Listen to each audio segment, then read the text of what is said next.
Well, the song is a total MyHouse.wad ripoff.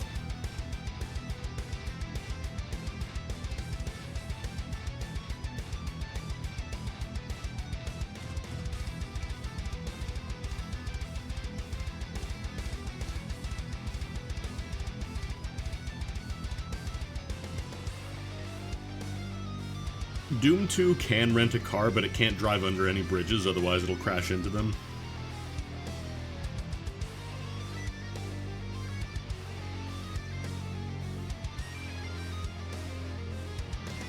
Or it can't drive over any bridges, actually, thinking about it.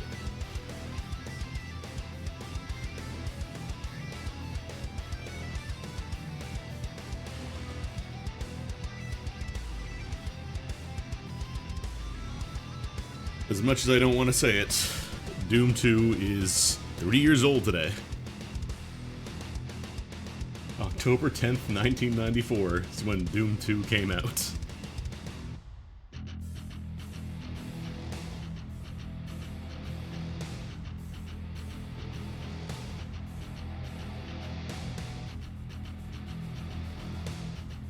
And you know what? I think it still holds up.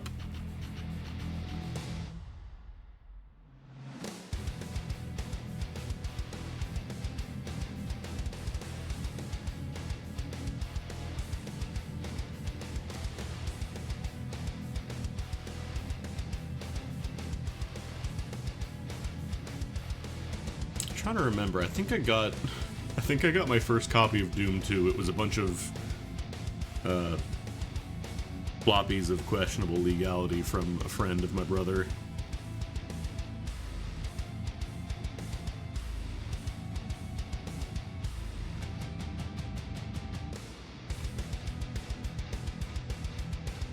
Because the original Doom... Oh no, that's right, I never got the full version of the original Doom when I was a kid either. I got the shareware, that's right. I just played the first episode and over, all over again on my shitty 46. I had to shrink down the stupid visual screen so that way I could actually run at a decent frame rate. Yeah, they should probably make a Doom 3 at some point. They went Doom, Doom 2, then Doom 64, they like skipped a bunch of them.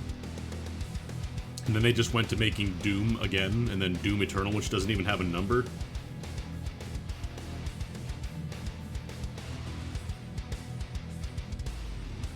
I feel like they should legally make it so games are just numbered in order now. You don't get to do Doom 2016, you don't get to do Doom 1. You start at 1, you go to 2, you go to 3, you go to 4. 3 wasn't bad. I think people shit all over 3, but 3 was not bad at all.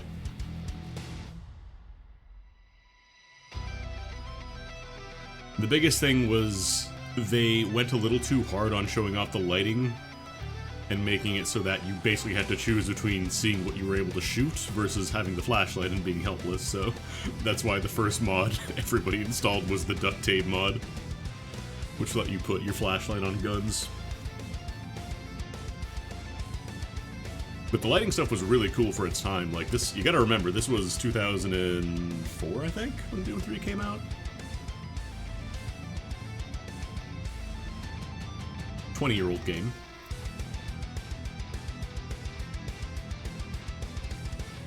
But real-time shadows and lighting and stuff like that was like very, very, very rare.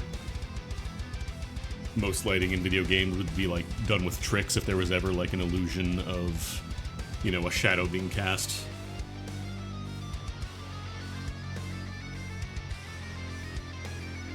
Perfectly fine shooter.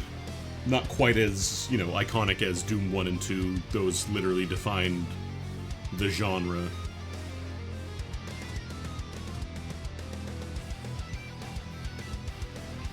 Yeah, I remember Doom 3 came out and my new computer at the time couldn't even run it on Ultra.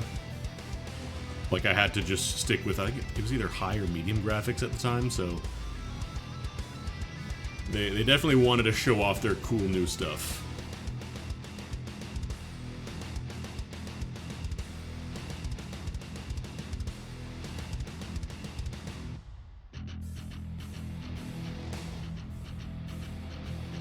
I should play. I need to play the other expansion for Doom 3. I never played that.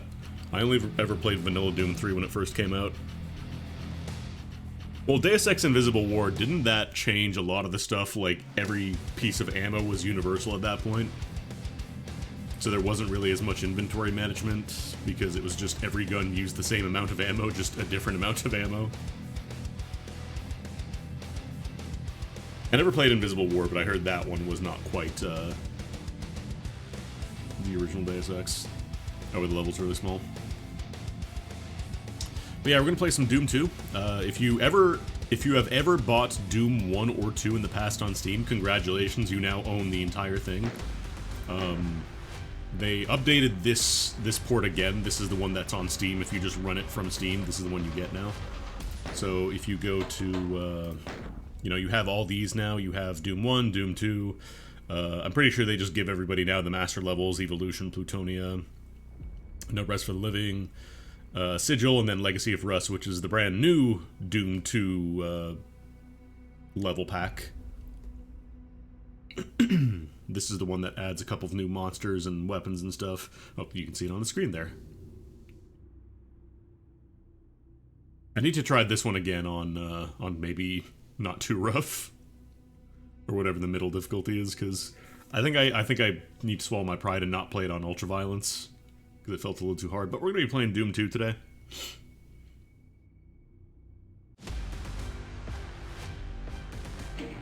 Wait, did that say September 30th, 1994? I thought it was October 10th. Hold on. Hold on. Did I get the day wrong? Oh, shit. Doom 2 release date.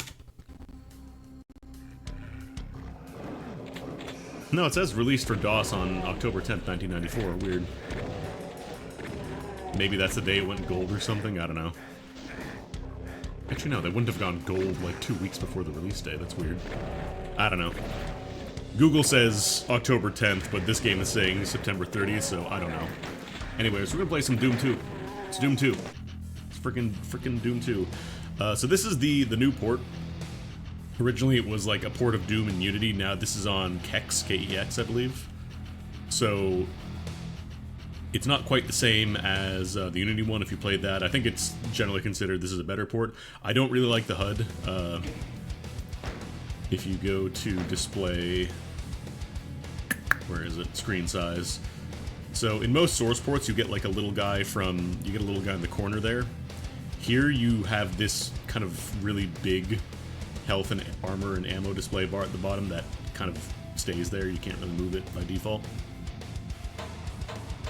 I'm not sure what it's derived. I'm sure there's a bunch of DNA that it derives from, but this is just like vanilla settings. I also don't like the way the messages have the opaque text by default. I'm sure I can change that, but I'm not going to mess around with that too much. But this doesn't have vertical looking. I don't believe that's an option, I'm pretty sure. Is there a way for... I don't know if there's a vertical look option. I'm just going to be playing with default. I'm not going to touch like the stuff too much, because I kind of want to show off what it looks like as it is. Anyway, it's time for the quintessential punch the air and wake up these guys for some reason. You gotta do it at the start of the game. You punch very loudly. Oh, accessibility options. Let me turn that off because I don't really like it. Is it high contrast? Okay, cool. There we go. Yeah, I don't really like the black background. It obscures a little too much for me. It's gonna be weird. Normally I play this on GZ Doom. I knew that groove was in your heart. Oh man, are you ready for this? Normally I play this on GZ Doom with vertical mouse look, and now I'm playing with like just the horizontal. I'm not allowed to look up or down, so it's gonna be weird for me. But Dubs, thank you for the raid. We're playing some Doom 2. Did you know Doom 2 is 30 years old today? Allegedly, according to Google. I'm not old, you're old. But yeah, this is the source port that's on Steam. If you have ever bought Doom 1 or 2 in the past, you have this now.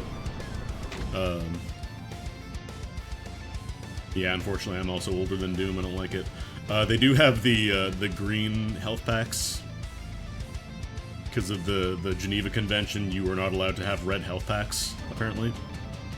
This is not a bit, this is actually a real thing. This is why every game that had to be remastered with like a red cross now has to use like a green cross or something else. I think the older Doom ports used like a little pill icon, which didn't look great. Or is it Red Cross? I thought it was the Geneva Convention thing. I don't know anymore. Hey, I can't dodge.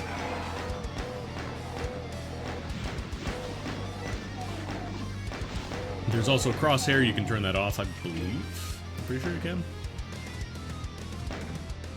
Is it under input?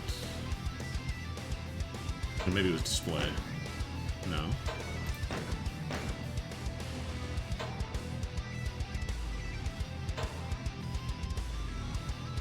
Not accessibility, where was it? Oh, here we go. So yeah, there's an option for crosshairs. I don't know, can you just turn it off?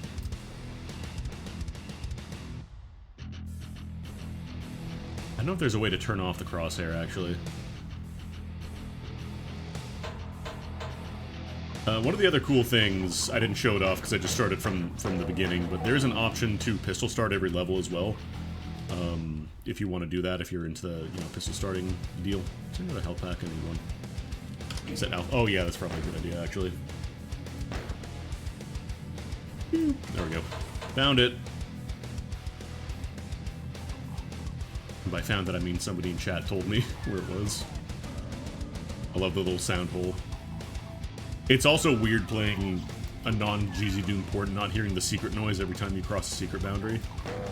I think it did play a sound, but it didn't show the message. Did that imp just disappear for a second? That's weird. Oh no, it does show the message, it's just not in the middle of the screen like GZ Doom does. But yeah, this is the arranged soundtrack. You can have the original if you want to. If you prefer the MIDI. Or just turn it off entirely.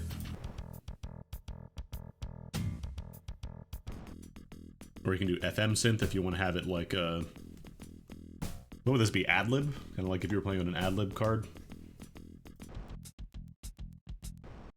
So there's a lot of options for you, which is really nice. Oh, Red Cross Committee. Because it's supposed to, okay, gotcha. Again, I'm not sure on the exact specifics behind it, so.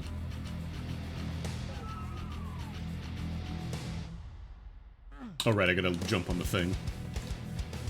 Doom has a lot of weird secrets. A lot of times it's based on you crossing like over a line trigger, so jumping on this, for example. It opens up this door. How you're supposed to know that? You don't. You get a free rocket launcher. Oh cool, it shows you secrets and stuff on the minimap. That's nice. I wonder if this is actually the... if this is like the modern minimap or the classic style minimap. Oh god, Chivos.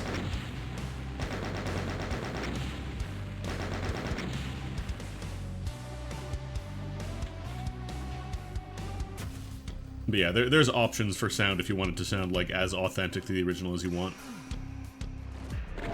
You know what they don't have? PC speaker emulation. Shame on you. Doom 2 ports. That's how I had to play, actually no, I played Doom 2 with the sound card, but the original Doom, the shareware, that was on my 46, which didn't have a sound card. Yeah, I took no damage that entire mission, wink wink. I played on the original one with no sound card, so I had to use PC speaker. Which, it's not great. It's not the best way to play Doom, I think. I remember the first time I played Doom at my friend's house, and he had a sound card, like he had speakers and all that, and I got to hear what the game actually sounded like.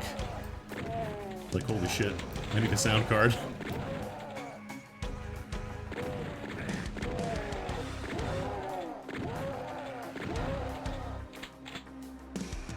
But yeah, I'm playing without the crosshair, because I'm just used to Doom not having the crosshair.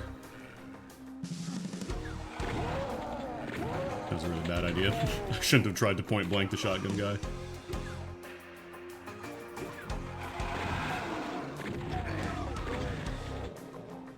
About this way, actually.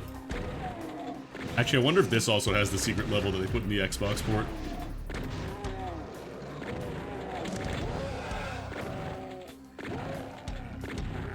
Gotta do some science real quick. Because in the Xbox 360 port of Doom, there's like a secret level you can access by mashing this corner here. I don't know why it's just kind of hidden down here.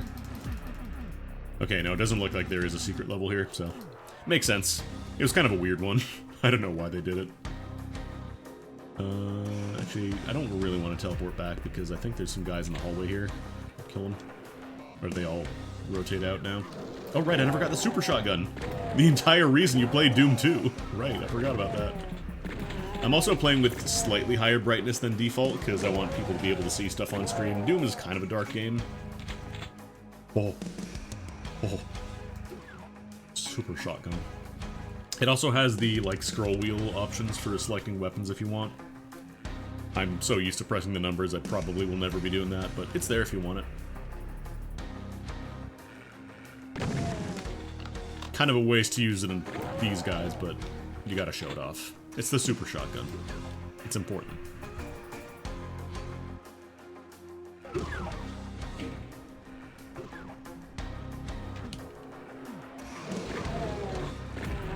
I think all the remixes are done by Andrew Hulshult. I'm pretty sure.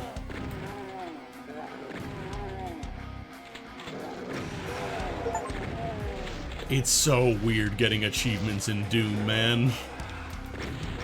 I don't like it. But yeah, this is one of the things where the inability to look vertically is kind of weird, because normally I would just look down and pop them, but here you're meant to use the auto-aim to preserve the original experience. Little hidden barrels in here in all the darkness. Actually, I wonder if there's a way to... Oh, that's not normal. That's not supposed to happen. I feel like that's a Kexport deal, because I don't think that's ever happened in GZ Doom. I've seen barrels just vibrating through walls.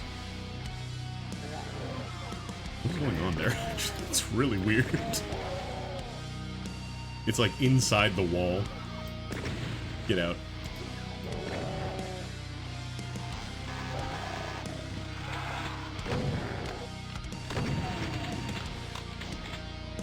Super Shotgun is the only new weapon in Doom 2.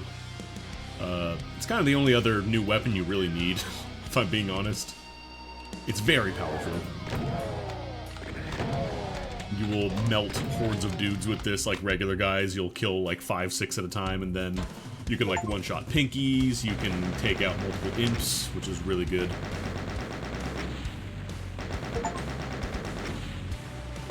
Oh boy, Chivos. The Gantlet. Did that say Gantlet or Gauntlet? Hold on. Oh right, this was the Rust episode, I think. I don't know why I'm looking for new secrets. Like they wouldn't put that into the original level. The original levels, I should say. Let's see. I wanna see real quick. So if I do. That says the Gantlet. If I end game, because you can do like select levels, you can pick which map you go to. I don't think you need to play it all either, you just get them. But I could actually show this off, because there's an option for like pistol starting all levels, having the multiplayer only items available if you want to. And here you can do like piecemeal nightmare settings, so you can have like fast monsters but not respawning. So if you want to do ultra violence with fast monsters but not have them come back, you have that as an option.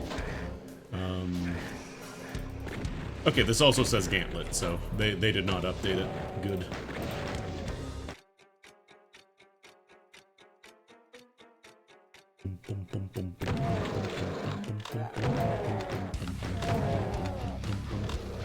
Right, I don't have a chain gun yet.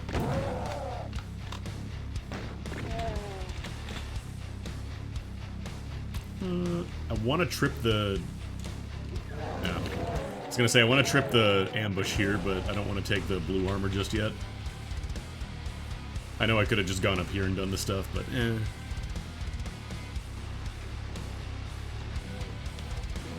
So this is the first place you run into chain gunners.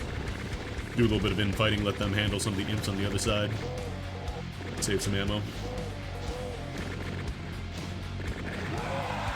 Eventually you gotta wake them up. How many imps you kill? Got the super shotgun. Still good. Chain gunners are also the questionable new enemy at Edition, because in the base game they're not bad, but people would really abuse these in custom WODs. Because hit scan enemies are kind of the most dangerous in Doom in a weird way. Because you can't really dodge them like you can other enemies. Oh, right, this guy teleports in. So a trick a lot of level designers would do is just make a ton of chain gunners and hit scan the shit out of you from the entire map, and you can't really do much about that. God, this is so weird without vertical mouse, without mouse look. I'm so used to having all the, just the ability to look down.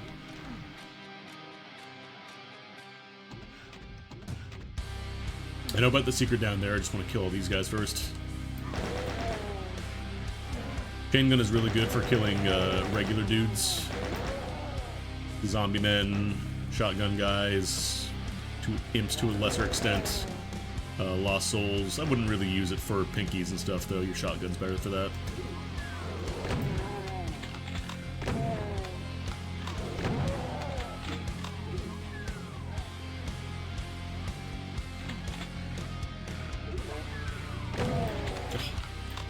Space it just right, you can kill them.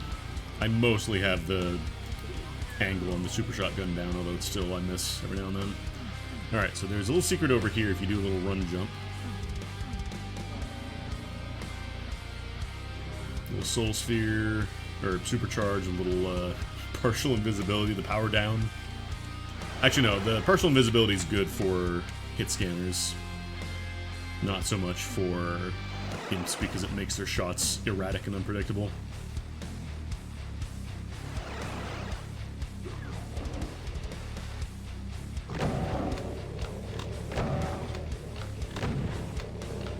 Actually, they're probably too far away to really get it correctly.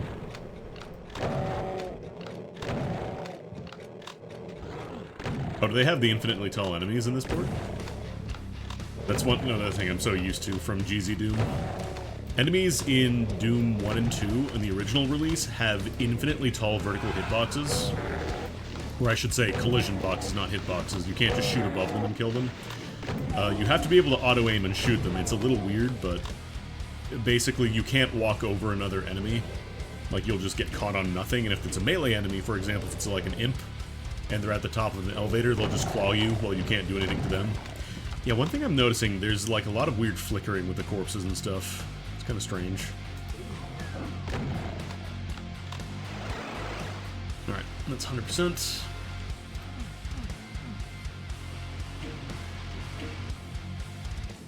I know GZ Doom by default, if you're running in that port, it removes the infinitely tall enemies.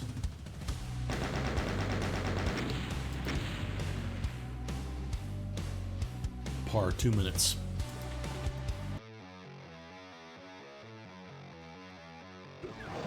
They call them par times, but I really think this was just like the Office speedrun records, and they just kind of like picked an arbitrary time based on that.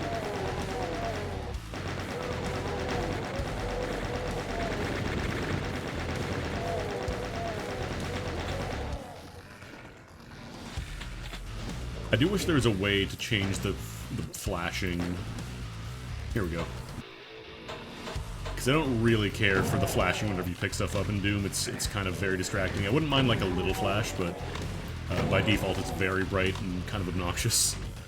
Especially when you pick up a bunch of items in a row, you just get like this really, really long yellow flash.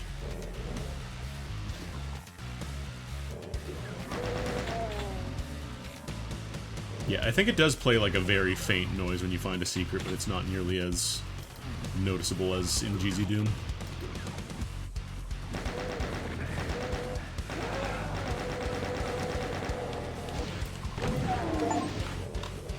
There we go. Kill 4 enemies in one shot with a super shotgun. That's rookie numbers.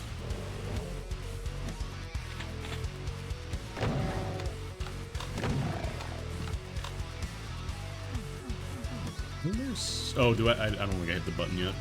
I should probably hit the button.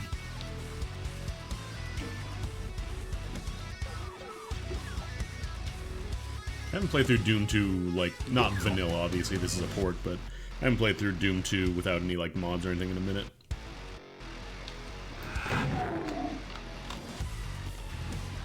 I like this mix of, well, this song, I don't remember what it's called. A lot of the Doom 2 soundtrack, like the MIDI version, kind of sounds a little goofy in my opinion.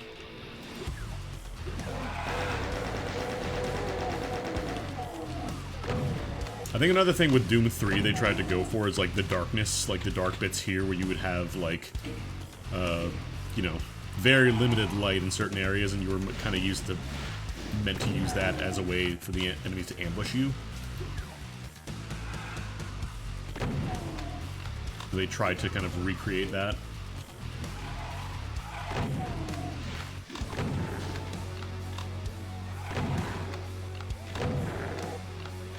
But like the original running like hell or whatever it's called in Doom 2, the first level theme, kind of sounds goofy. Like I made fun of it when I was playing My House, and it was just like it sounds very goofy for a game about killing bucket loads of demons and stuff. Oh right, you pick up the key in the den and you get ambushed by chain gunners.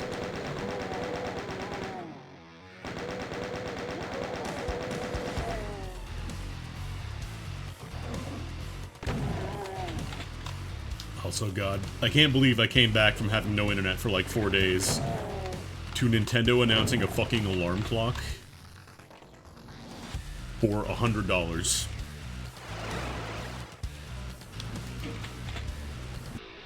$100 US, 130 Canadian. If I want to buy an alarm clock, it's 130 Canadian dollars.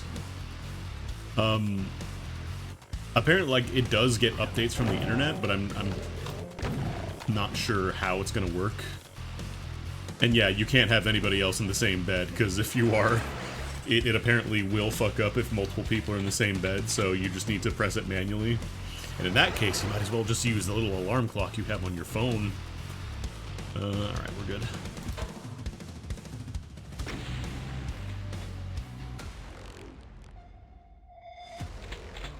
Because they mentioned specifically the 4-page developer interview on Alarm Clock, video games Alarm Clock. They're talking about how, like, oh yeah, we couldn't figure out how to get this working for, like, you know, families and people who sleep in the same bed, so we just added the knob on the top so you can just press the button.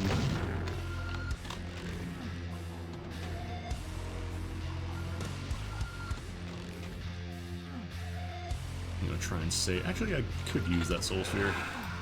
I'm always gonna call them Soul Spheres. I know they're supercharges, but no, but it plays video game noises. It's an alarm clock with a motion sensor, so you don't have to press the button when you get out of bed. And it has Nintendo noises in it, and the Nintendo noises get more intense as you don't turn off the alarm, basically. So like,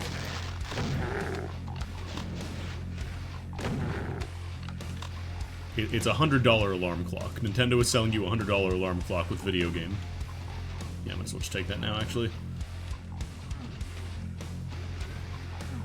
So you gotta look really deep into your soul, into your wallet, and ask yourself, do I really want to spend $100 on an alarm clock?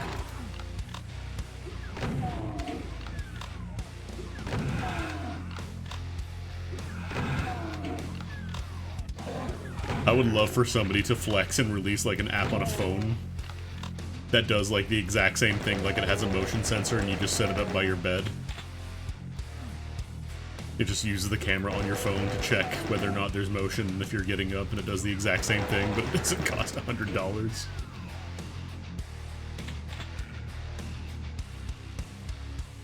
I'm gonna save that for later.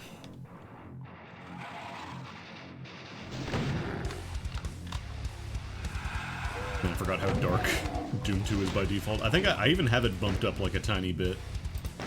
Because I think by default the brightness is at 40, I set it to 50. Maybe I'll put it a tiny bit higher. Put it up at 60, because it is kind of difficult to see what's going on in the stream.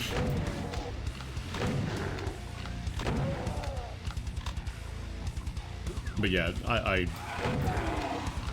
the other thing that kind of is very funny is you're paying to beta test it. because it's only available if you have a subscription to Nintendo Online right now. So like it's not even finished yet. It's only available to Nintendo Online subscribers and people who go to the Nintendo store in New York.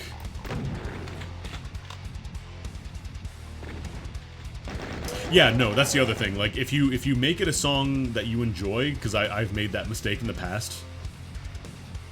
If you try and do the old, I'm gonna make this a song that I like, so I want to wake up more, so I get to listen to something fun when I wake up. You will end up hating that song. That song will play, and you will have a Pavlovian response. And anytime that song plays in the future will also make you have the exact same response. How do you open? Oh, right, this is, you have to go around the long backside.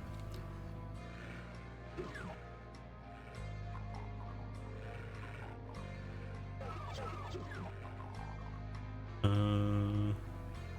think it's easier to go around the backside. Grab this now.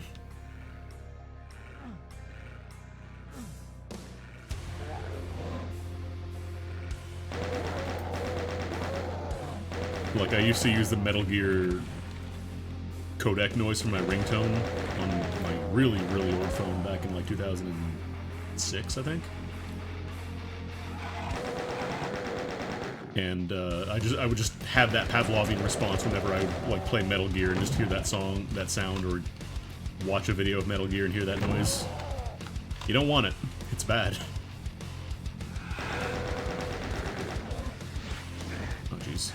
Jeez, I lost souls.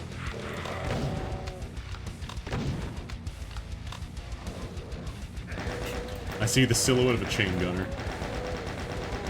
The only problem with the flashing effect, it also turns off the flash when you take damage, which is kind of useful. The red flash. Oh, I used all my ammo. Damn. I gotta use more. Shotgun!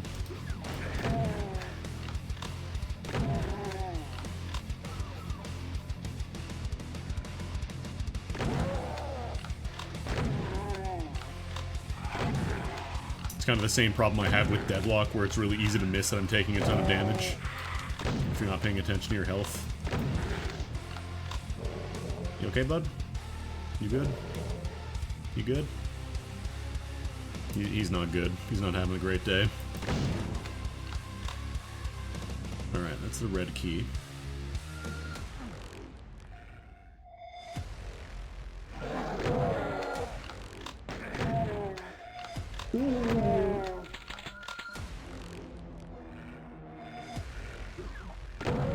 Give you the rocket launcher down here. I don't think you really want to use it.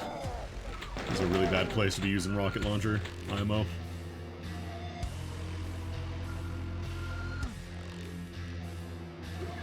Yeah, just the idea of being like, yeah, we can charge $100 for this alarm clock. And I can't wait to see, you know, the fucking clickbait thumbnails on YouTube where it's like, oh my god, Nintendo's done it again! Oh, they've really innovated this time, you guys! It's an alarm clock, but you don't have to press the button.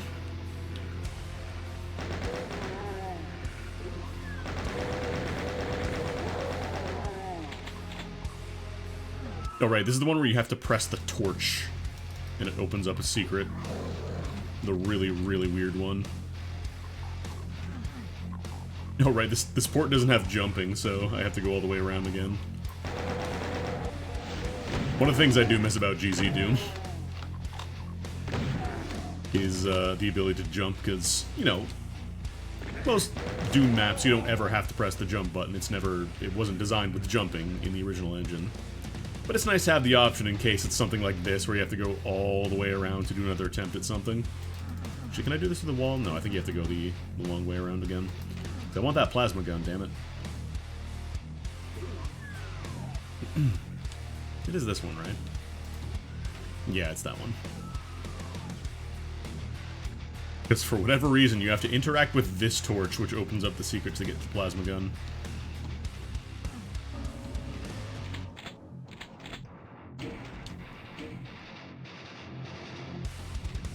I could not tell you why.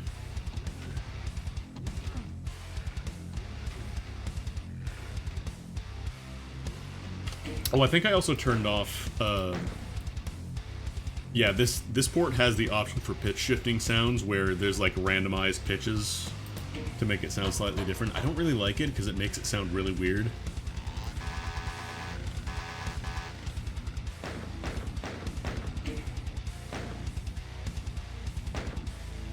It's not quite as severe as the old ports. Like, I think those ones had really, really severe pitch shifting on the sounds.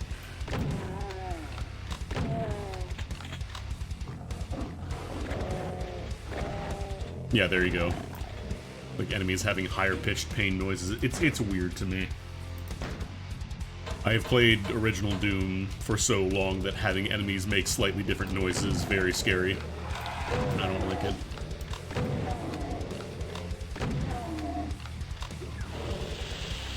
Cacodemons, cat.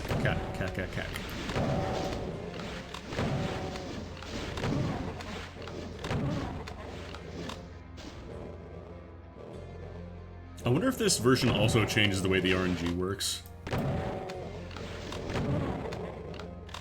Because in OG Doom, they use like a lookup table rather than just generate a random number every time you did something to save on memory usage. Because generating random numbers computationally is kind of expensive, especially on earlier machines at this time. Like truly random numbers, not pseudo-random. It's actually kind of interesting, like looking at the mechanics behind it.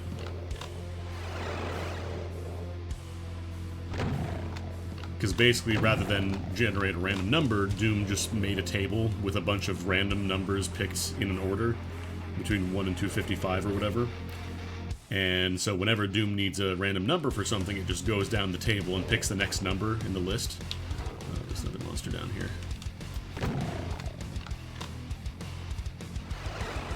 And this routine was used for basically everything, like for, you know, bullet decals, for like puffs of smoke and stuff like that. So if you knew what you were doing, you could manipulate the RNG. Like it always went in the same order. Because it also makes it so that certain combinations of numbers can never happen. Like for example, let's say you're shooting a shotgun. Each individual pellet has to roll for its own damage value. And since the table is always the same thing, like it's never going to change, you cannot get certain damage values with a shotgun.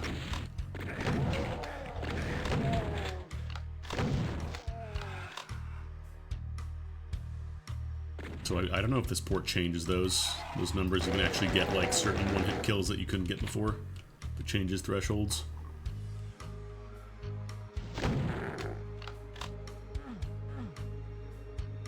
This has a little secret inside of it. I don't remember which pillar.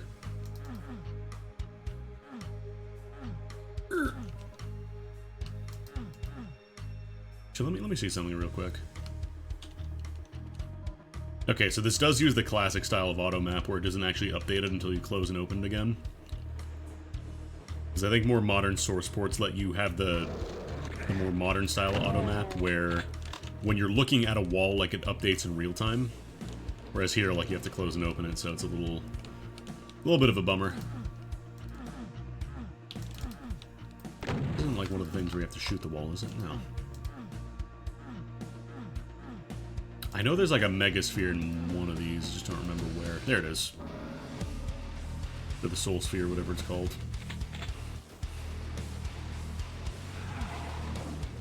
Oh boy, a spider mastermind. It would suck for it if it was placed underneath the crusher.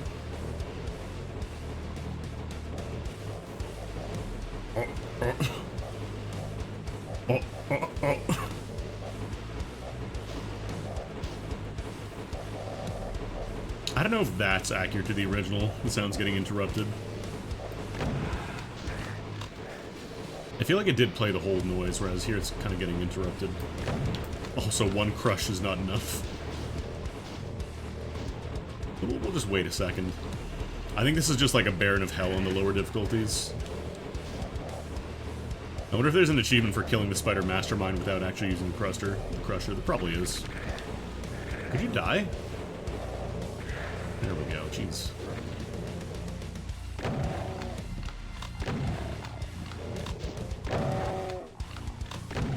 But yeah, if I were standing on the edge here, since enemy collision boxes are infinitely tall, I could just stand on the edge and get bitten by the pinkies, even though they shouldn't be allowed to reach me.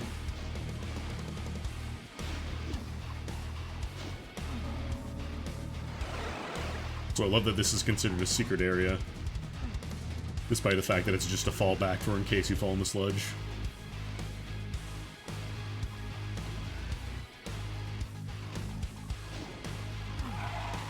Let me set these guys off first, actually.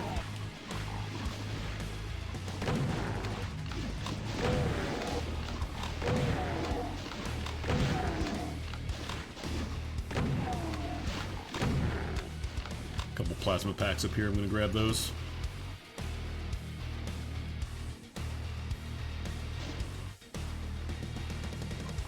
One of the other cool things about Doom 2 is it's not just, you know, they added the super shotgun and some new levels. It's like all the stuff they added in, like all the additional enemies to kind of fill in the gaps that were kind of missing from Doom 1.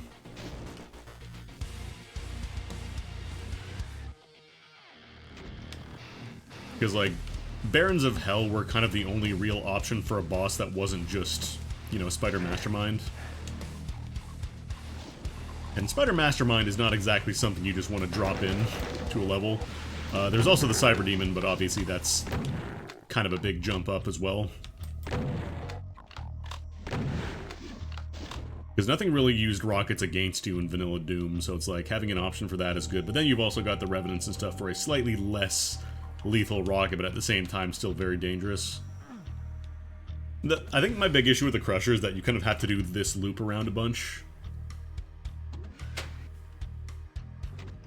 Like, if you want to get all the stuff, you have to do this little elevator thing a couple times.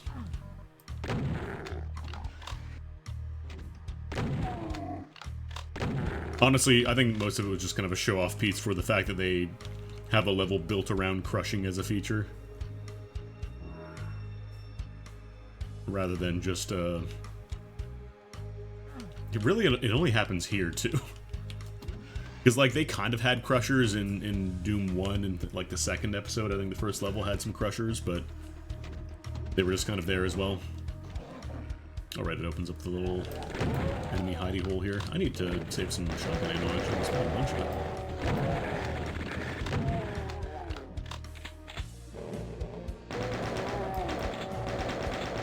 I know Inferno has... I think it's Inferno that has the crusher after you pick up the key, which is kind of mean.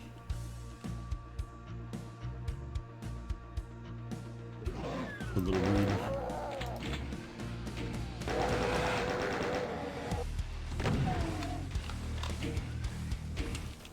I'm gonna use the plasma gun a little bit here. Everybody's favorite weapon that's audio balance is way too high. What? Sorry, I can't hear you. I'm firing my weapon.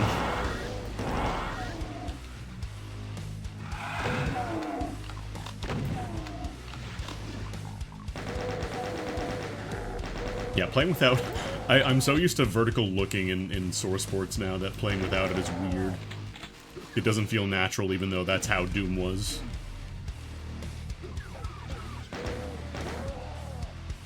I don't like it. I don't like it. Chat room, I don't like it. Still gonna play Doom Eternal. Still gonna play Doom Eternal. I still gotta finish Doom 2016 as well.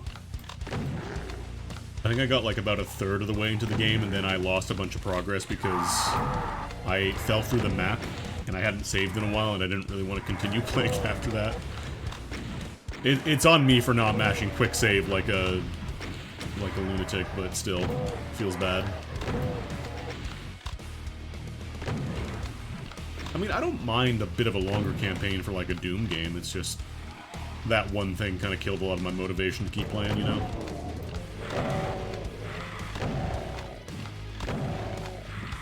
I know if I play again, I will be hammering on the quick save button as need be.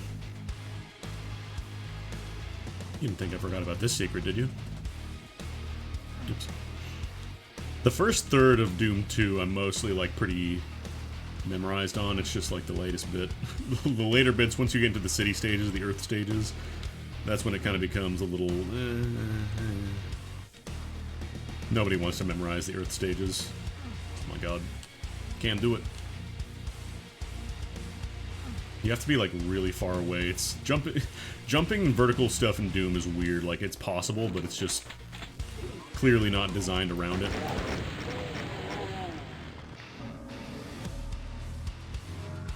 I was trying to wobble around that, but it wasn't working. Didn't want to pick up the Megasphere immediately.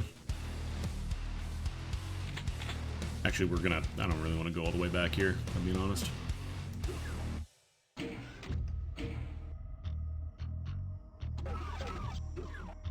But yeah, Doom 1 and 2 are still fantastic games, even 30 years down the line.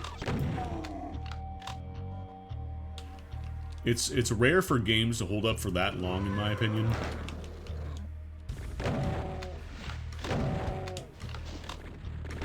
Like, it's just FPS. It is just the most quintessential FPS without any of the bullshit. Like, there's no unskippable cutscene, there's no, you know, attempt at a story that makes you want to play. It's just... Oh, what did you like about Doom 2? What don't you like about Doom 2 so I can ban you from my chat now? I'm not going to say the games are perfect, but I think they are kind of like the most distilled examples of just like a pure FPS.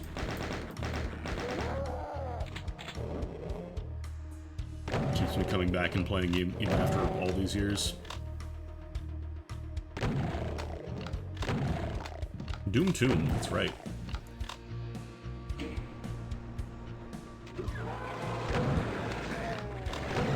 Actually, I'm just gonna use plasma.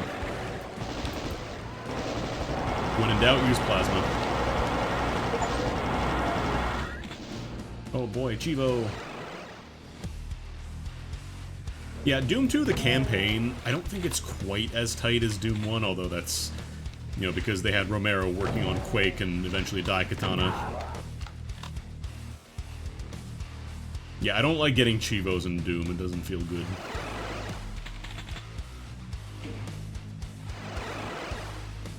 I missed one enemy. It's probably like a pinky down there in the sludge.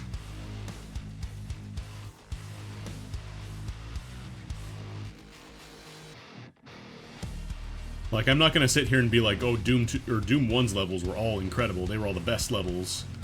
Because it had some stinkers as well, but... The other thing is that I think it's... it doesn't have the episode division like Doom 1 has. Oh, right, it's the guy at the exit. It's the pinky. But, like, in Doom 1, you have, you know, every episode, like, once you get to the end of that, that's kind of like the end. It resets all your gear. You're not meant to have items carrying over.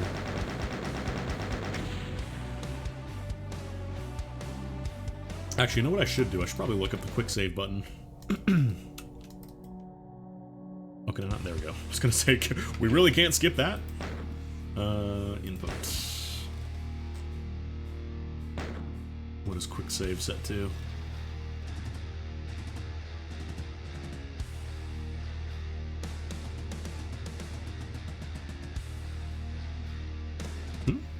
Oh, there we go. F5 and F9.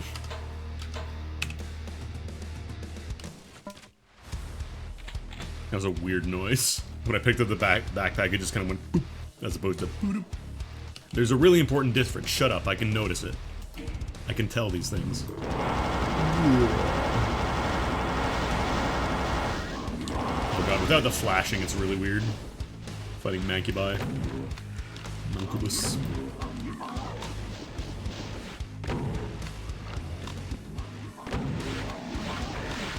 This is a bad place to be. What am I doing? Oh, I picked up the invisibility. Mancubi shots are already hard enough to dodge without the slight offset from invisibility, so I may have accidentally fucked myself a little bit here.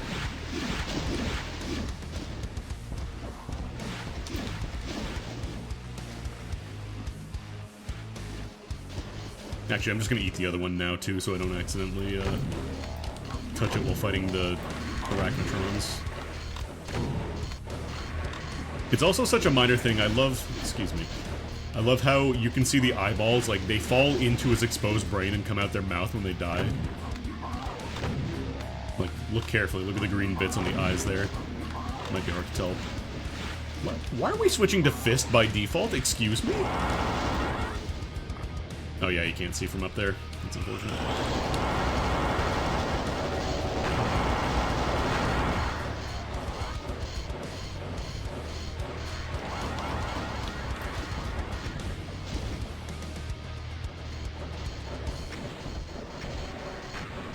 Rockets. Oh no, for sure, like, that's the thing.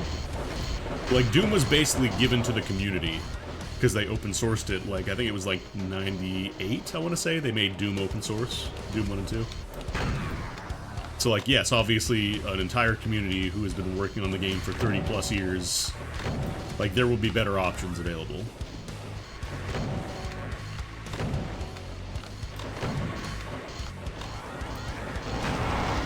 And that's fine, honestly.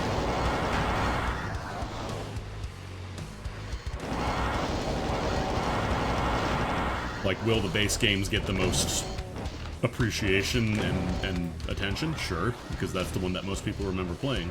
That's not to diminish everybody's, like, work on all the fan stuff, though. My god, the fan stuff for Doom. That's another thing. 30 years down the line, people are still modding Doom.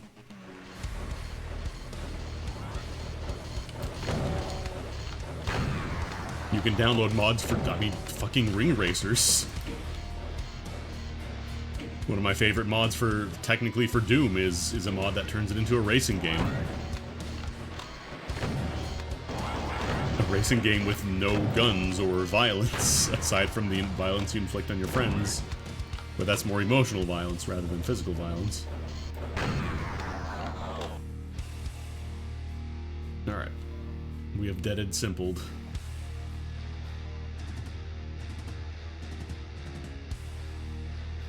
Hell, this map is in Ring Racers. You can play this map in Ring Racers. It's one of the bonus stages.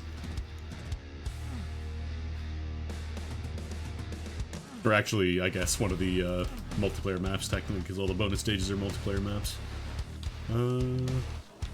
Oh, right, the items. I gotta pick up these. Normally, I avoid these like the plague. I gotta get my 100% completion. My Chivos. And yeah, that's the other thing, like, it's not really fair to compare it to what came after.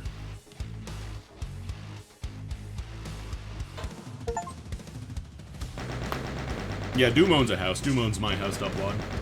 Oh, there's an achievement for 200% armor and health. Tricks and traps. I don't know if it auto-saves between levels, so I'm just gonna mash quick save, because I haven't been doing that.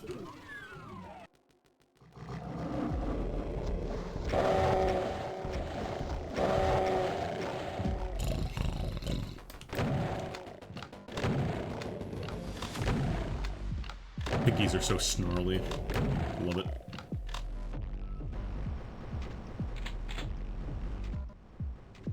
Like, it's fine to make comparisons, but you can't judge, like, Doom based on what came after it, or any game.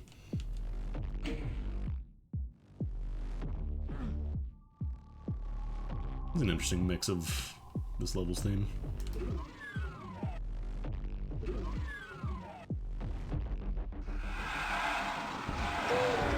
Oh god, I thought that imp was still alive and I was about to eat a shit ton of splash damage.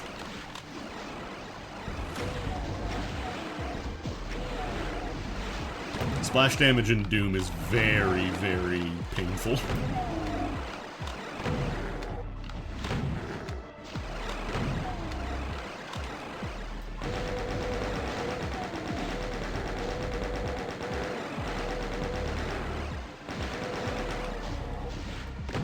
Like, without talking too much about my house, because not everybody has played it, I'm sure, but it's like a really cool example of what you can do with the engine that isn't necessarily just, you know, here's another FPS, here's some demons, go kill them.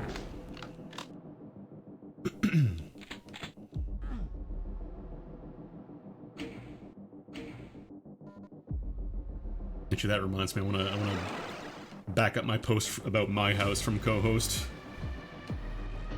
Because you have to remember, a lot of the earliest Doom mapping stuff was just people making their houses in Doom. And a lot of times they were just something really generic, like myhouse.wad. Like, I'm pretty sure there's no shortage of My House WADs that you could go download, probably off the FTPs that still are running from when Doom was new.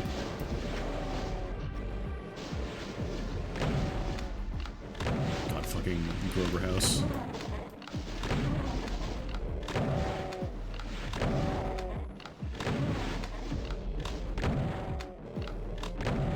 Well, schools, like, obviously, yes, the whole Columbine thing, I don't think that was specifically their map in the school, but obviously, like, people would just recreate the stuff they knew from real life, but I think houses were the most common because, you know, you live there, you know exactly how it's laid out.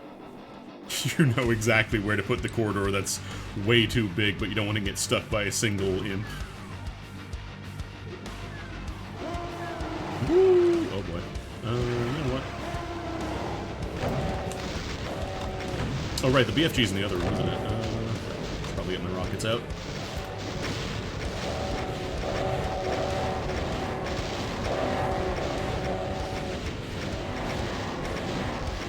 I mean, that's kind of a lot of communities, is there's like one thing that becomes really popular and well known, and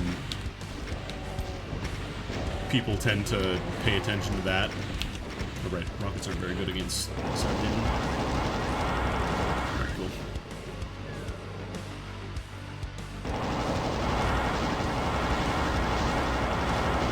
Like, it is unfortunate that, yes, a lot of public opinion about Doom was turned into like, oh, this game makes you into a school shooter.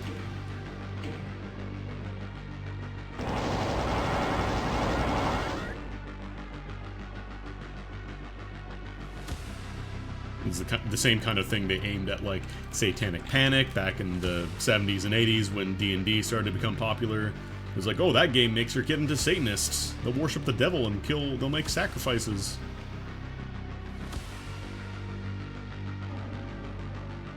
3 rockets, huh?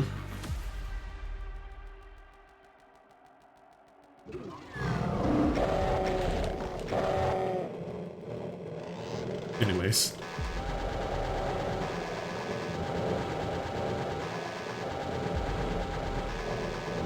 Chainsaws are kind of weird. A lot of enemies can sneak out and attack between frames. Pinkies, I think it's technically possible, but extremely rare, the way that you stun lock them. So if you can do something like this, like, if you play Doom like a roguelike and just lure them into a one-tile wide tunnel, there's not really a lot they can do about it. But yeah, there's a lot of cool, like, Doom WADs. Oh my god, what am I doing? Getting killed by pinkies. There's a lot of cool Doom WADs that aren't, you know, just My House or whatever.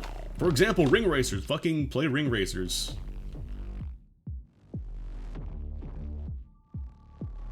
Unironically, one of the best kart racers of all time, in my opinion. Is this one you have to shoot? I think it is. Oh. Turn off phone. I don't want to listen to you right now. Probably should have grabbed the BFG first before I went to do the Cyber Demon stuff. It's fine. It's fine.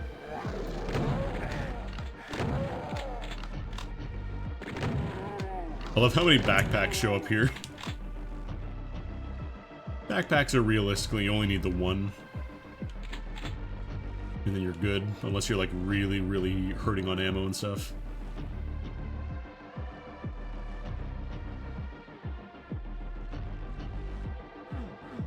Alright, that's the red key door. That's where the Baron spawns in. Oh my god. Just hearing my phone go off, and I know it's because it was a spam call that hit my messaging machine, my answering machine, my messaging machine, Jesus Christ.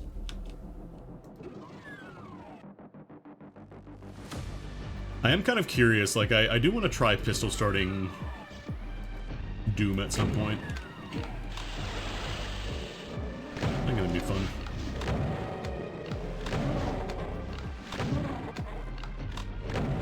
Because, like, the base campaign, I know it pretty well enough. Obviously, I'm not going to be pistol starting Plutonia or anything like that, but... Alright, there's a secret down there.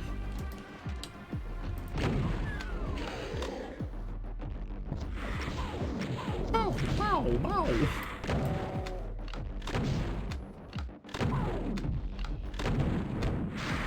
Damn. I tried to stand in front of it so it couldn't spawn the little guys, but it doesn't work.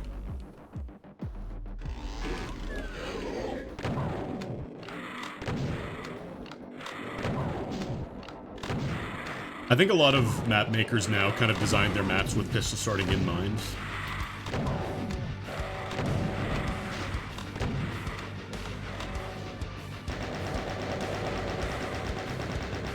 Or enough strategies have been developed that pistol starting is viable on most maps. What am I doing? Great! I knew yeah, that a lot of in slaughter your maps as well. Oh man, are you ready Like for once this? you get past the initial hump of having nothing. Also, Wobbly, thank you for the raid. We're playing some Doom 2. This is the new port, the Kex port. If you've ever bought this on Steam, you have this. I mentioned this earlier, but you can just have this now. Thank you for the follow.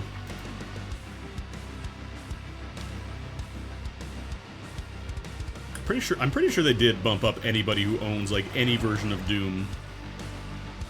What do you get at 30? You have to shoot a rocket into your exposed forehead for that birthday, and then John Romero gives you a birthday message in reverse. That's what you get at 30. I'm gonna save you for later.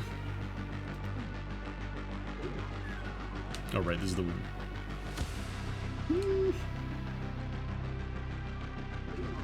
I want to grab the secret in here first. Because you jump down there, and then there's the little bonus zone in the nukage. Trust me, you just have to trust me that I have my radiation suit on.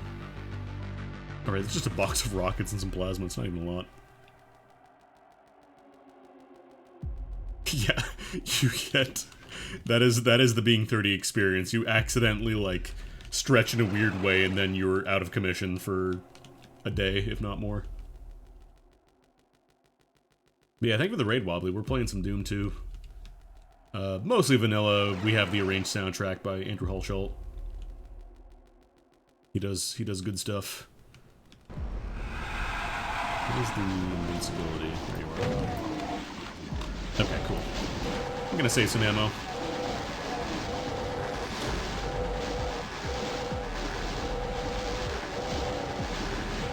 Let the Baron help me out a little bit. Rip and tear.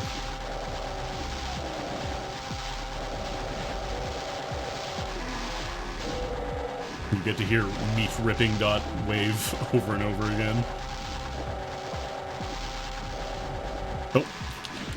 Okay, the flashing, unfortunately the turning off the flashing means that you don't get the blinking when it's about to wear off. It just is off. So I turned off the flashing whenever you pick up items because I don't really like it. It's kind of stinky. That's the chainsaw. That's the exit.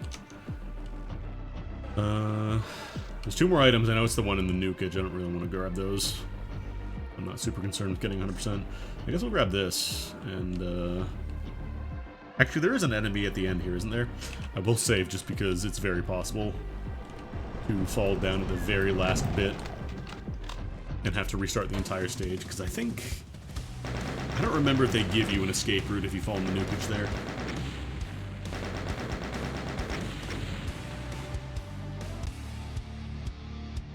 Oh, nice, they give you a blue armor right here. Because, like, there's a weird teleport at the very end, right before the exit, that I think counts as a secret. That takes you to different spots in the level, but, like, you never really need to use it, so you should take a sip of water.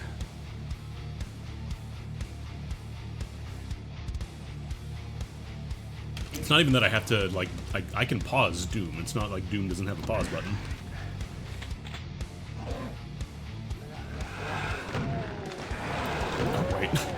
Oops, forgot about those guys. Okay. Take out the hit scanners. Yeah? Yeah. Hey, man. The one weird thing about this port, like, the body's flickering constantly. It's weird. That definitely was not vanilla behavior. That's definitely a source port issue. I wonder if it's because I'm running it on Vulkan. I wonder if I run it on, like, DX11 or something, it doesn't do that.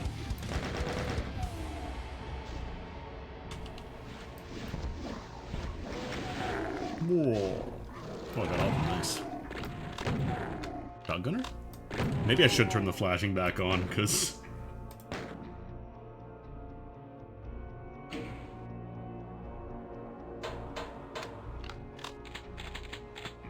not knowing when I'm taking damage is really bad. I'm so used to having that option. Oh boy, green berserk. Because yeah, especially for the invincibility as well, not having that kind of is rough.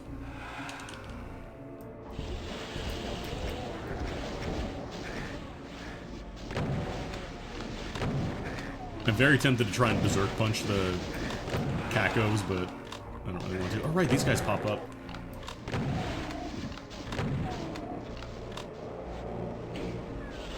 They went really hard into like making a ton of enemy spawns in Doom 2 compared to Doom 1. Like the enemy counts in Doom 1 were microscopic in comparison. So what am I doing? I've got a BFG. Probably didn't need to use BFG there, but I wanted to.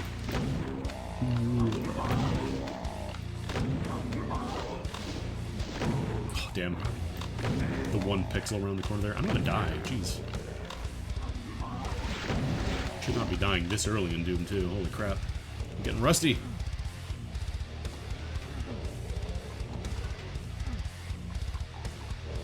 I do technically still have armor, it's just very little.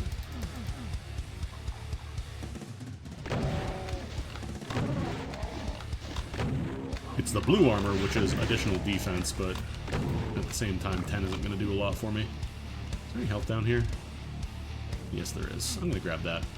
We're gonna take a little detour and get some health back. Because I'm dying. I'm dying, Squirtle.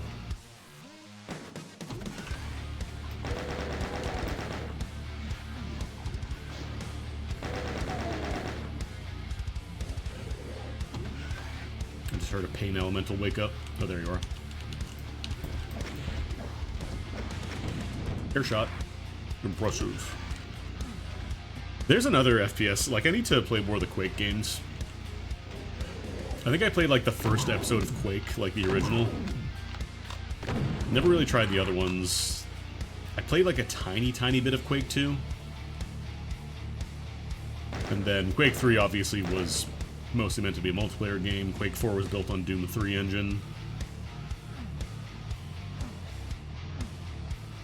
But I never played much of Quake 4 either.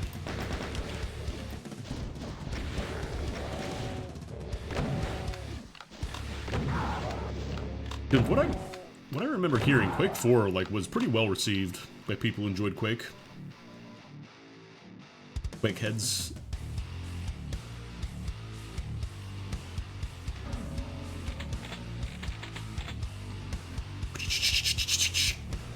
I would love to see the Doom guy reload in real time. Just step on 10,000 shotguns, take them all in. The thing is, Quake is like... it's almost kind of a different game every time in a weird way.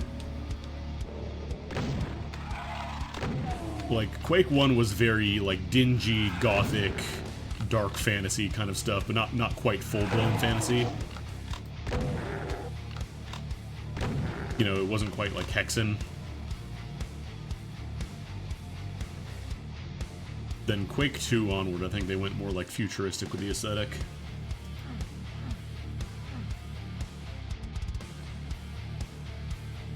So I know there's a secret in here. There we go. How did I not kill you? Hello? Did I miss? Did I miss that shot somehow? Hey, look at the replay there. What the hell? Sorry, with the HE double hockey sticks. Oh, there's another berserk pack in there. The Caco Demon died on top of it, so I didn't notice.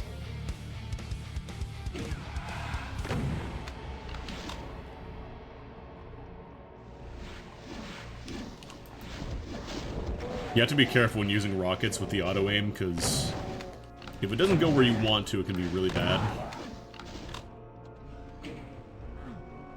Oh, I need that armor so badly.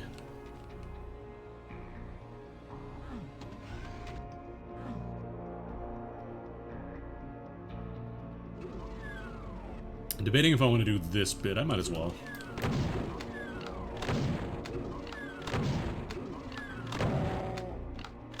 think I'm just barely missing. So this part is really mean if you've never seen it before, that's what I'm going to save.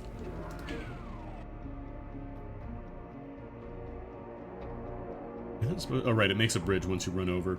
The thing is, once it makes the bridge, it also makes a bunch of dudes appear.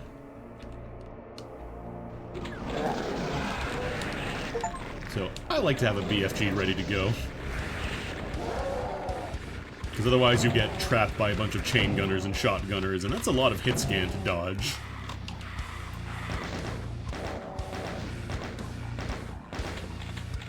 A really easy way to lose all your blood if you come in here without knowing that. And like, I've done this ambush so many times that I know it's coming. I probably will not die unless I'm about to die already. But even then, it's just really easy if you're not ready for it.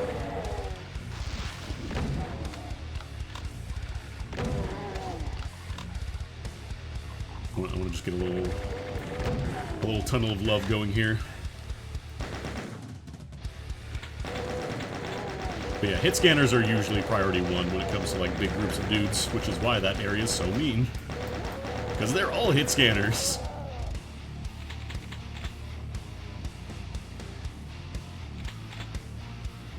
Yeah, tore up most of my armor.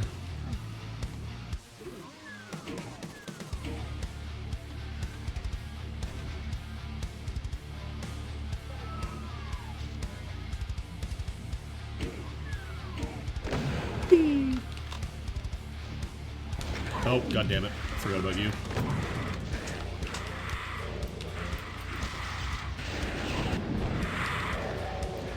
Oh, I actually killed him. This is bad. Needs to get some space here.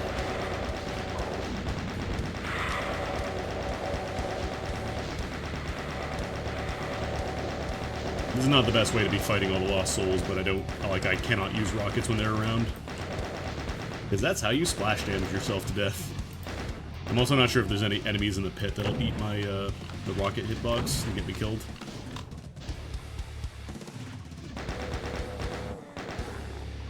There's an idea for an asshole level. It's all just like enemies in pits, over like micro-sized pits so you can't actually go and kill them. But their hitboxes, since they extend upwards, they interrupt all your shots and rockets and stuff.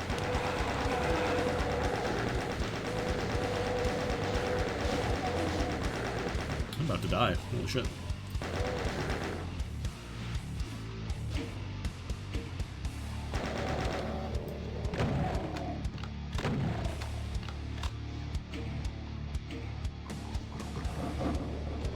Kill the imp first. Here I can just chill in the corner and chainsaw. I was about to say chain gun. Oh, you got one of the attacks off? Hello? Why wasn't it vacuuming me towards the pinky? That was really weird. Dang. We'll go back here. Like I said, I probably could start pistol starting levels, but at the same time...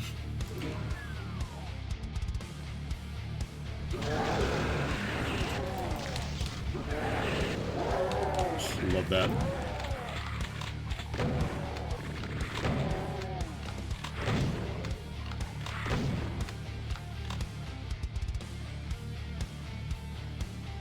I gotta spend some bullets because we got a full stock here. I was about to fire. I was literally like a microsecond away from clicking.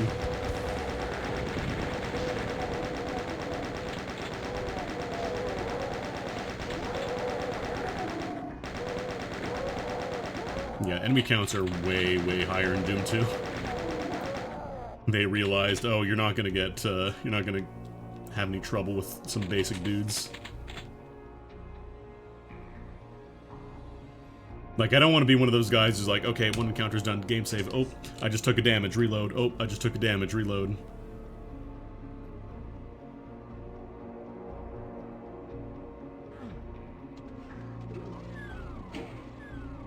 If you enjoy that, that's fine. I don't want to do that. Alright. Let's get the plasma gun ready this time.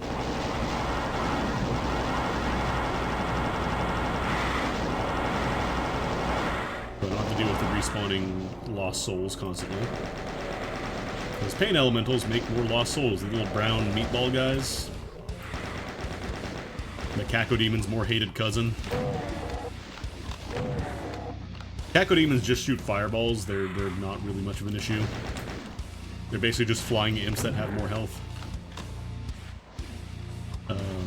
Pain Elementals, on the other hand, they're a new enemy for Doom 2. And they're a real problem if you let them live too long. I feel like that's kind of the theme for Doom 2, like, enemies that kind of force you to push forward. Because, like, the Revenants, you can't just let them fill a map with their little rockets. Oh, that guy got stuck on the edge. Because the way their homing rockets work mean that big open areas become really dangerous when they're around.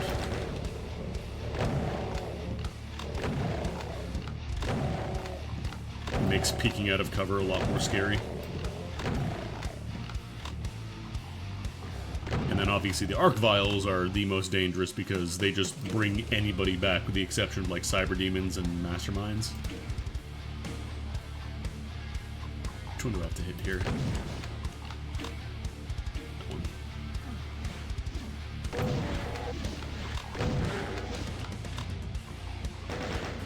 I'm getting my sense back when I was a kid for, you know, when you can shoot an enemy and the auto-aim will hit them. If your map isn't hard enough, just add a bunch of Arc Vials. It'll be harder, trust me. Oh, I don't remember which way the...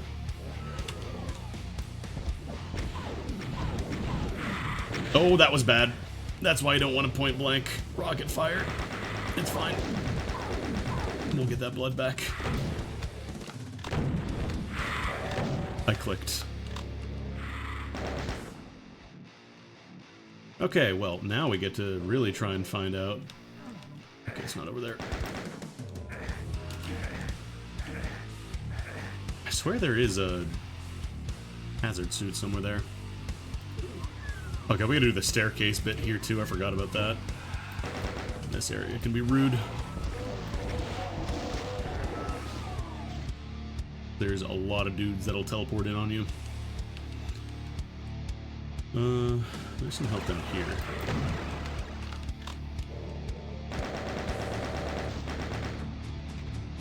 I want to try and get the Lost Souls taken care of before I start doing the stairs. Because there's at least a couple of med kits over here I can pick up.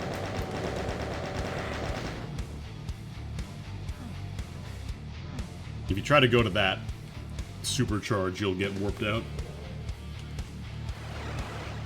Because you're meant to go up the staircase.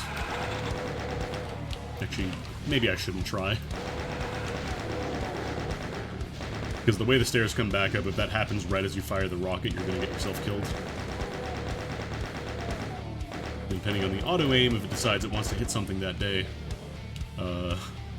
it's really easy to be like, oh yeah, I'll be fine, I'll just shoot a rocket and I'll kill all of them, and then it either tags the corner of the staircase, or it just decides, nah, I'm not aiming upward today, sorry, and then it just rams directly into the wall in front of you, and you die. You saw how much damage that one rocket did, point blank, the misfire.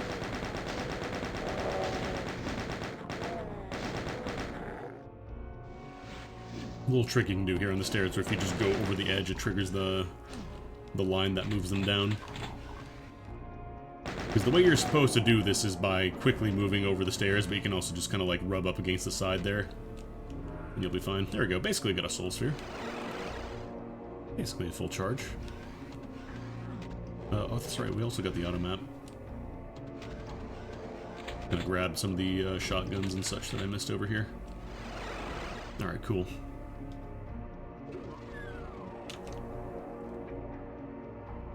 Oh, that's so weird.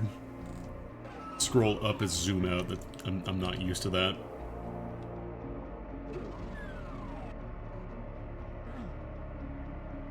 Okay, I think we're pretty much done aside from the last bit. There's some items, but eh.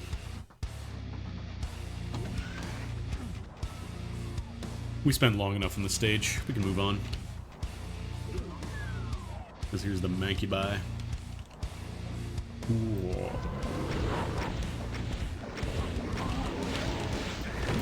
Damn it. I tried to do the thing where you weave between and be cool, but I wasn't cool.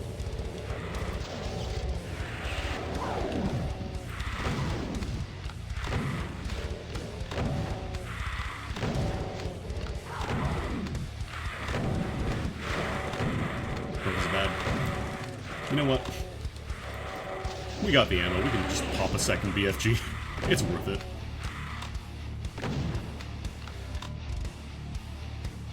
BFG is a little complex to explain, but basically the projectile itself, it does like a decent bit of damage, but the real destructive power of the gun comes after it lands. Where after the ball explodes, it then fires like a shotgun blast of invisible tracers outside of your, like, out of your gun. And anything that's facing those tracers just takes a bunch of damage. Which is why it's really good for, like, big groups of enemies. It's not the orb. It's not the orb, it's the invisible tracers.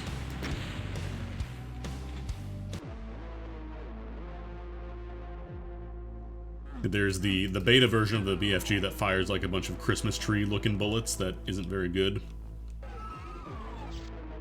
It's basically just kind of like a really stinky plasma gun.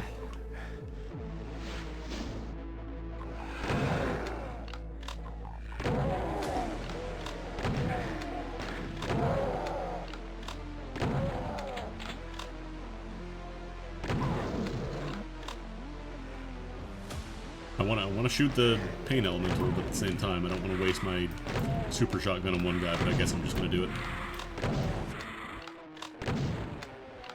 You're never really hurting for ammo in Doom 2, I find.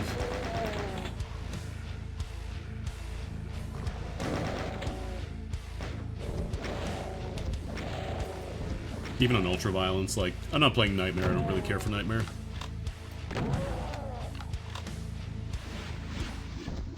Oh, did they kind of use the Christmas tree BFG in Heretic? I never really played Heretic. I played a tiny bit of Hex and was like, yeah, I don't really care for this. I'm just a Doom boy. Oh, I hear an irritating skeleton.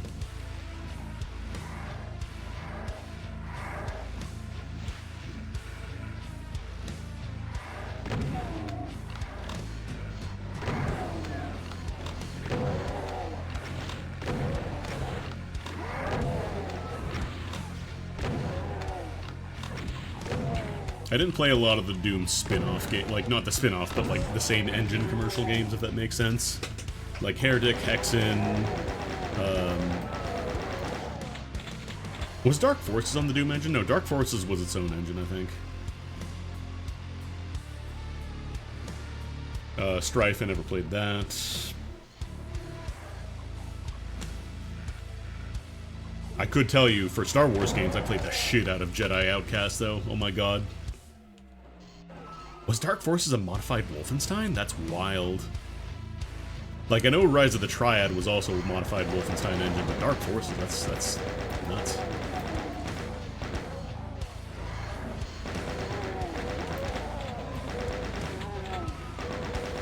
Rise of the Triad is another game that I have a lot of nostalgia for, even though it's a little bit rougher than Doom.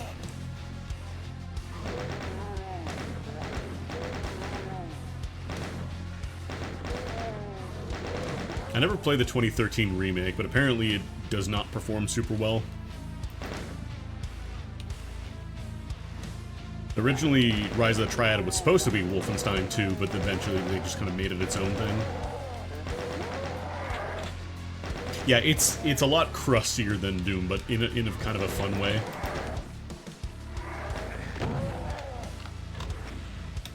Like, you have jump pads, you have, like, power-ups and, like, mushroom mode and dog mode, god mode that were just pickups. The music in the 2013 remake, I've heard that, it's really good, but from what I hear, the actual gameplay is kind of rough.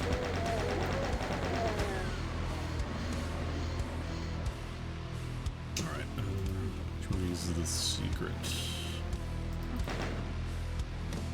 There we go. I'm gonna try and vibrate around that because I don't want to pick it up yet. It just also has, you know, Ballisticraft and the questionable expansion pack, Extreme Rot. Actually, that reminds me, I gotta play the Source Port of Rot at some point. I've been meaning to do that. Because I believe that was like a night dive thing, where they got like a proper Source Port. Because there have been a couple of, like, fan-made source ports, but they, like, weren't quite there yet.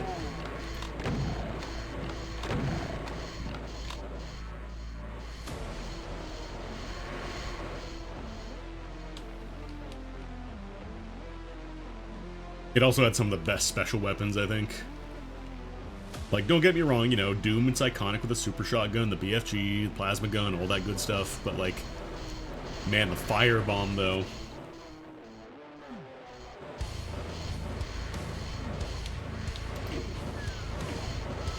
You never played Rise of the Triad?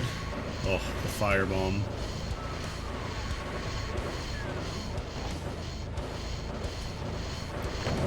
Actually, I should probably just use plasma. Or maybe you know, just BFG. I'll just beef G.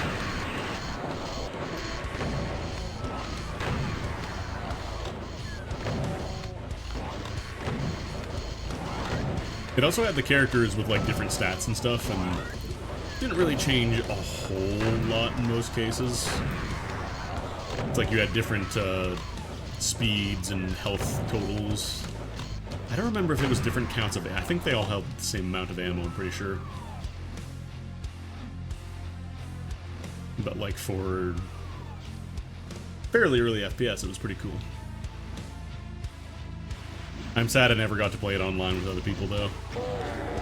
Back in the 90s.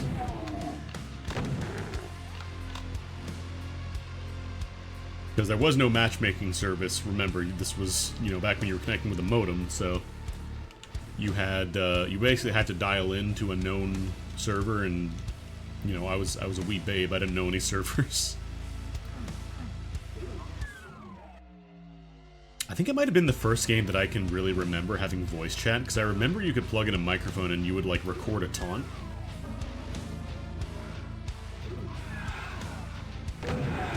And I don't remember if that was like live played back for other players, if it was like you pre-recorded it. God, I wonder how bad it would have sounded though. Crusty ass like 28K modem, 1996 ass microphone being recorded. Oh, that would have sounded so bad.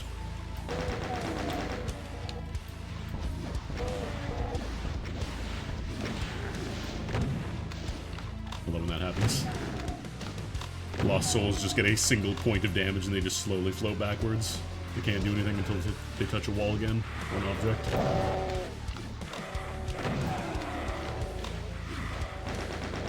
I remember really wanting to play the game Hellbender online. It's kind of like a... I don't know if it actually came out before or after Descent, but it was like very similar to Descent. You had like a spaceship, your 6 degrees of freedom, blah blah blah.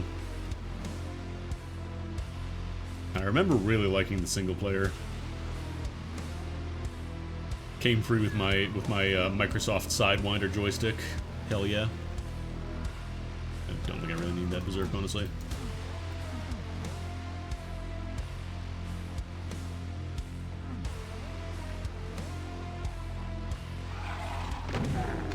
You know what? I haven't actually done a Berserk punch yet. Hadouken. Hadouken. That was disappointing.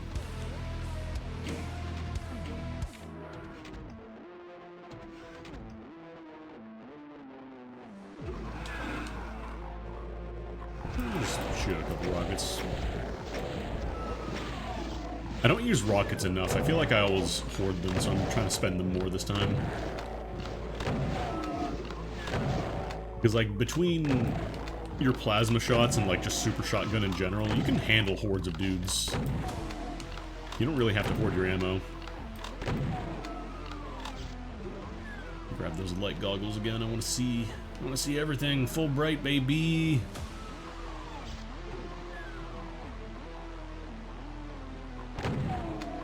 Oh, right, I never went to the central room.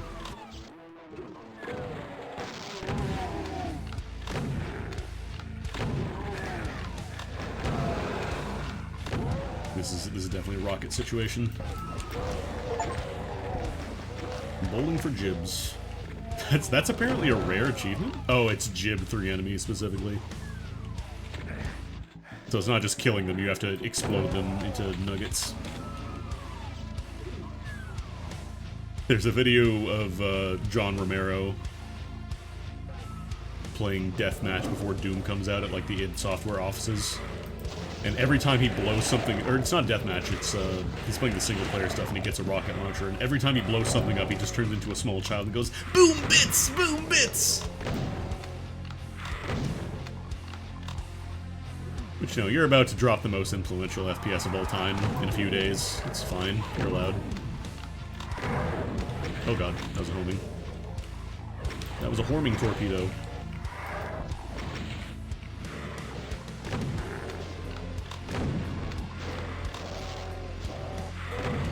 Oh yeah, I guess if anybody did buy Doom, like, and if they haven't played it since the update, they don't actually have the achievements.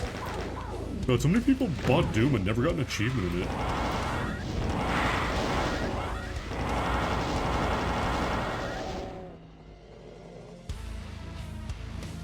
It is cool that they just dropped it for free, though. That's really nice.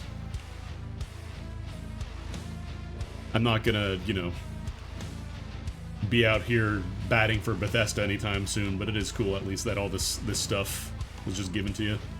I like when that happens, when they do like an update to an old game and they just give it to you, rather than being like, it's a remastered edition and you have to pay another $20 for it. Yeah, I think most people prior to this were probably playing Doom via just source ports. Like, you just buy Doom to get the WAD, and that was it. You just plug in a GZ Doom, never touch it again. Because they do have a built-in mod browser, although I do think you need the, like, Bethesda account, which I don't really want to fuck with. They also took down Thatcher's Tech Base, which, like, shame on you.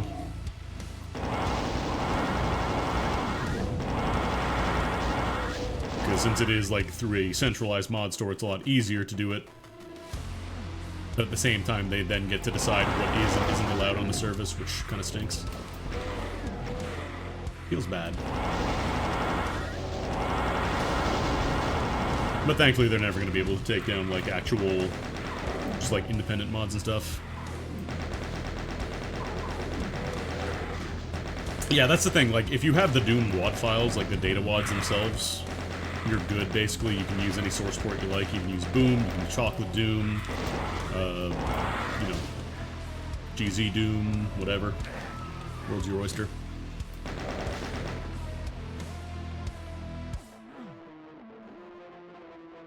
I'm not going to pick up that armor because I get more protection for a bit with the blue.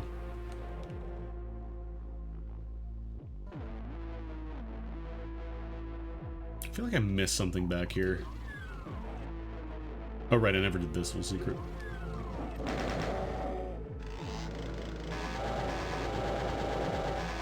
Let's try not to get killed by pinkies this time, yeah?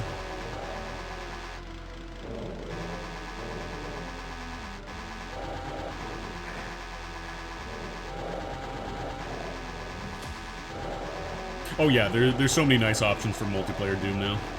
Okay, now I will probably go pick up that green armor.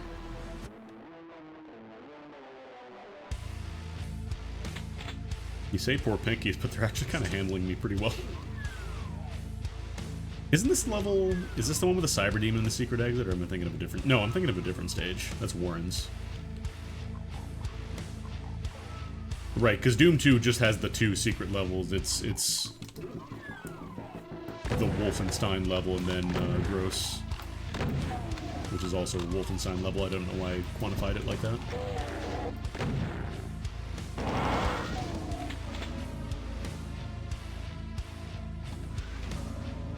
I love how these are secrets. Wow, you pressed on a wall. That's right where an elevator would be. That's a secret.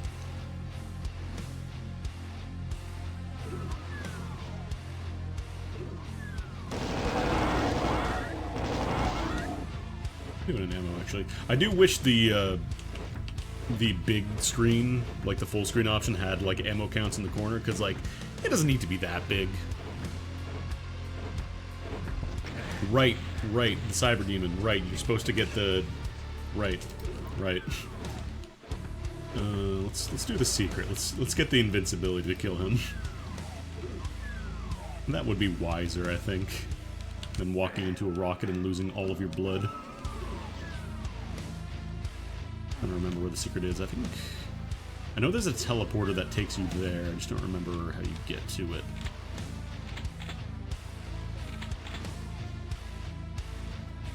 I don't remember if it was in here.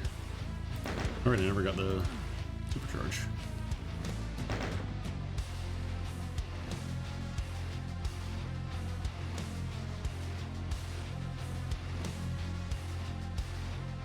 swear one of these had like the teleporter that takes you there.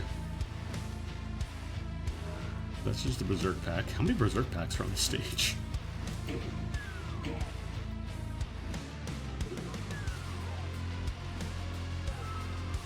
want to say it was like somewhere around this room.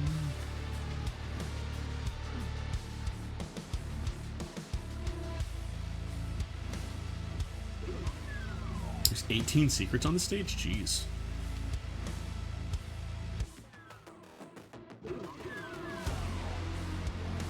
I want to say it's pretty close to where the Cyber Demon is. Oh, who's getting teleported?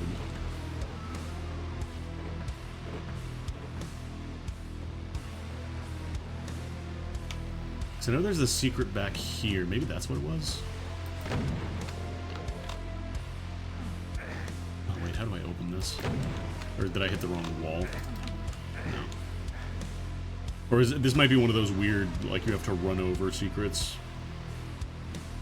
One of those times. Oh no, isn't it,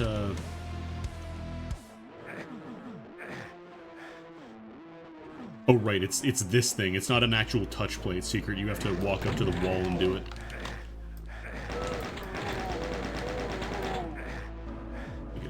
You get a soul sphere, which is nice, but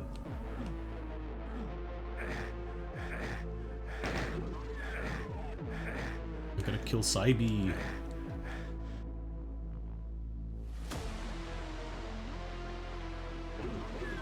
I'm pretty sure it's like connected to the room with all the doors, all the little alcoves and nooks.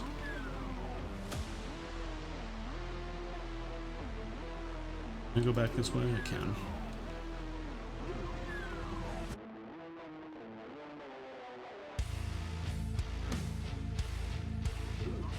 It's like, that's where you get the key. Where was the teleporter?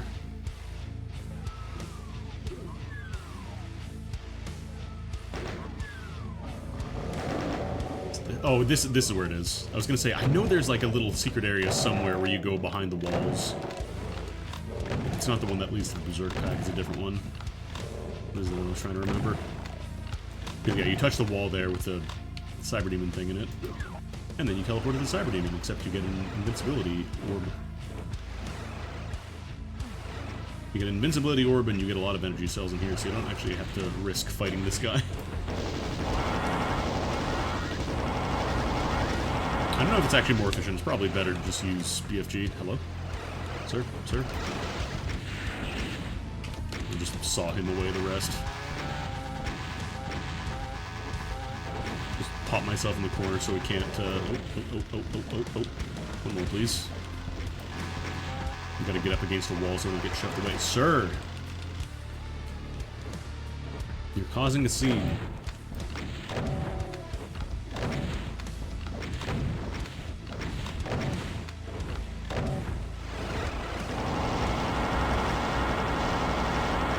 There we go. Really, you don't even have to kill him, it's just the fact that he teleports around. Makes it a little scary. Alright. Not a full completion, but that's fine. Yeah, exactly. Wait, they changed this? It's no longer the O of Destruction? I don't know that I like this new future we live in.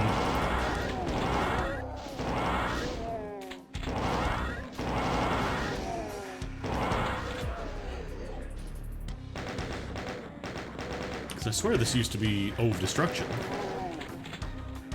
Did they officially update this to Circle of Death at any point? I swear this always used to be O of Destruction.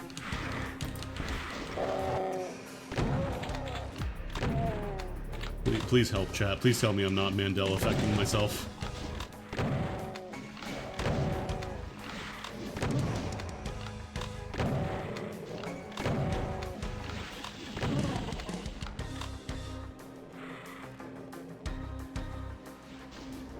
Maybe it's one of those earlier versions of Doom.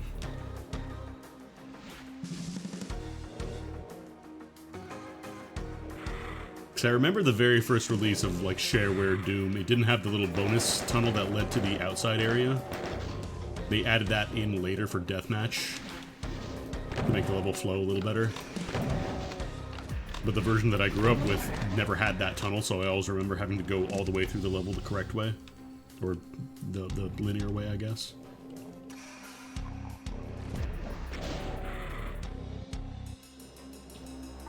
Alright, you need a key for that.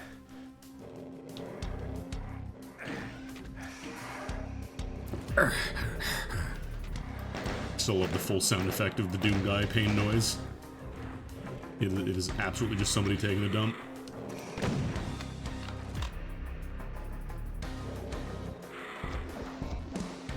You stinky butt. How dare you move slightly to the right? Or I guess your left. Alright, I guess we could deal with the Arc Vial.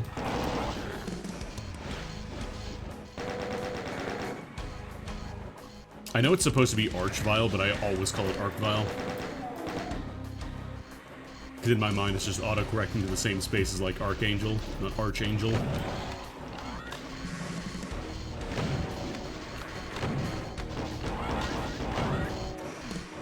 And I'm using my shotgun apparently. Eating through all the shells.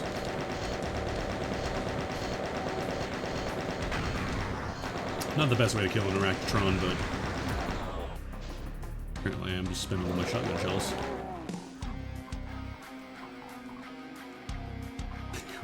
It would never be a woe of destruction. I'm pretty sure there is a Doom mod that just changes all the text to ooh. The ooification of all the text in Doom. Picked up a quip of ammo. You picked up the plasma gun.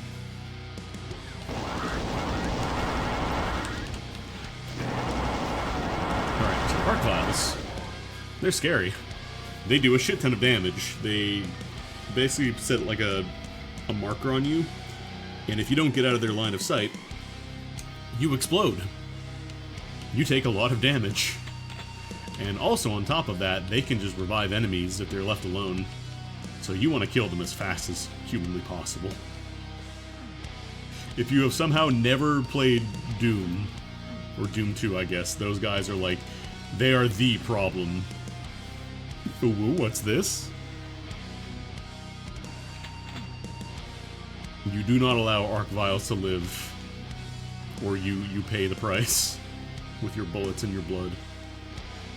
There's a secret on this side too. Maybe it is just that one.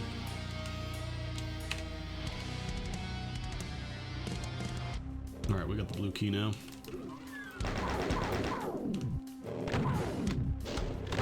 The problem with Super Shotgun is just so useful that you're constantly using it. Like, I probably should be switching out bullets a little more. Weaving in the chain gun, but like, it's the Super Shotgun. Gotta use the Super Shotgun. I mean, that's the thing. Cyber Demons don't revive anybody else, and in fact, Cyber Demons oftentimes help you a lot by blowing up anybody nearby you, as long as you can, like, hide behind a wall or something.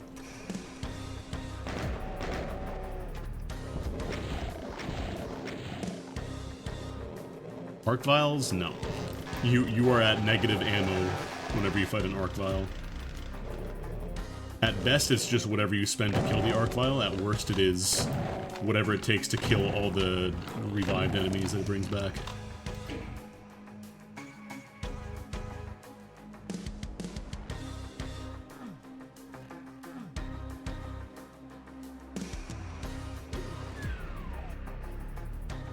There we go. I was gonna say, I know it opens up the bridge in the center at some point. Now we can go over here.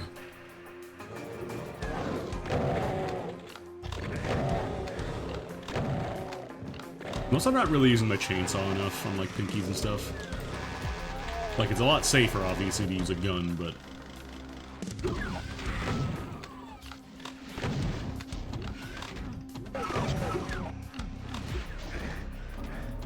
I can actually save this for later. I want to grab that and then run to the middle. the middle part where all the problems happen. Because you could use it to kill the... not the Baron, the Hell Knight. Oh, I gotta do the loop around, though.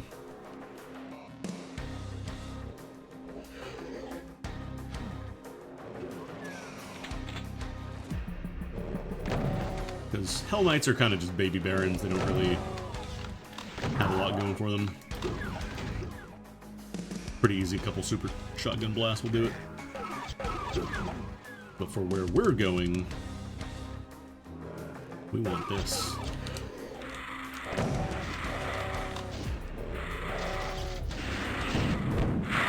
Oh god.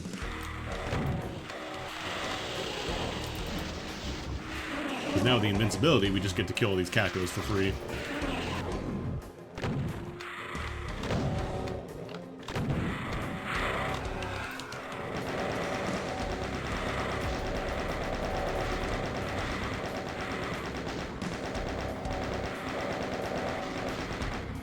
Invincibility power-ups are pretty rare, so you want to try and take advantage of them.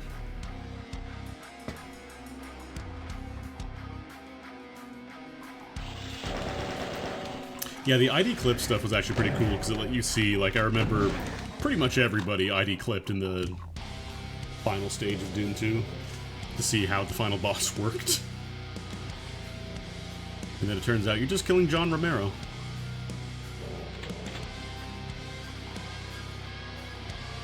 Oh, you know what? I think I missed a secret up there, though. There was a supercharge. Oh, well.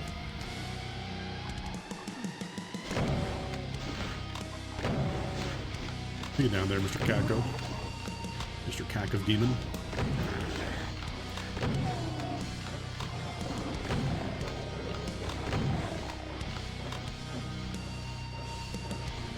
Let's say, I know there's an elevator that goes up somewhere. It does kind of suck that a lot of modern games don't really have cheats like that anymore. Like, the way that they're built makes it so it's a lot harder to let people just kind of clip out of bounds and just look around. Way easier to crash and break stuff.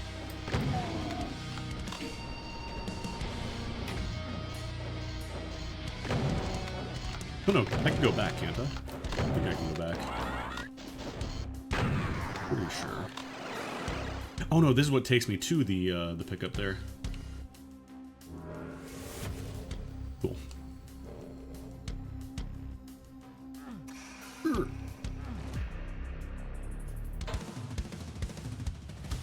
Map 11. O of Destruction, not Circle of Death.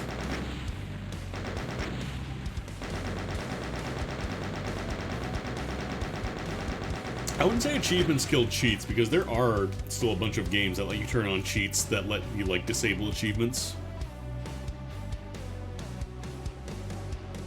But for stuff like, you know, getting out of bounds, letting you go outside the map, it's a lot more limited in what games will let you do there. Alright, here we go.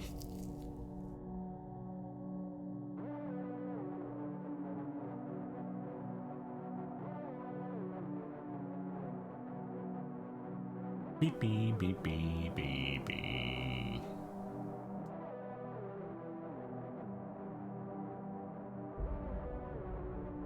So I like how it's just like, oh, I saved the planet. I guess I'll just sit down and die.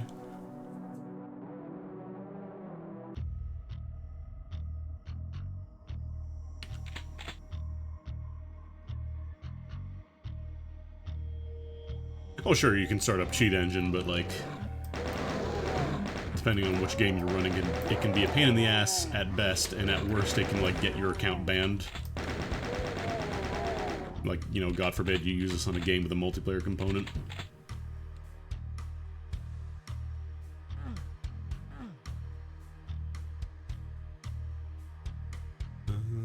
Trying to remember where you want to start with this map.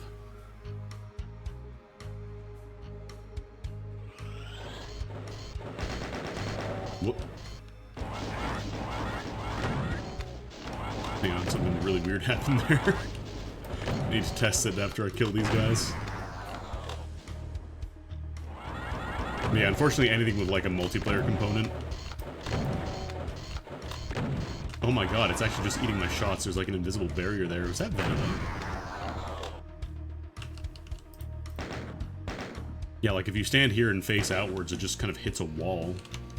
There's like an invisible barrier there. I wonder if that's vanilla.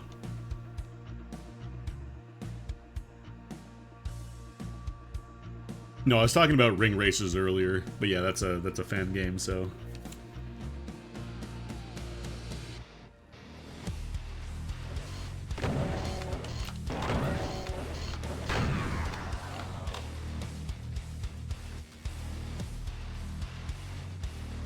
But yeah, I don't see no clip codes becoming commonplace anytime soon. Or no clip codes becoming commonplace again anytime soon, I should say.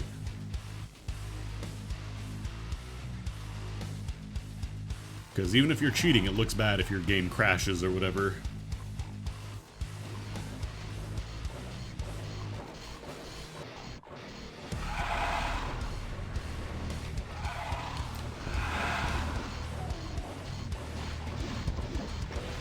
Hey, man.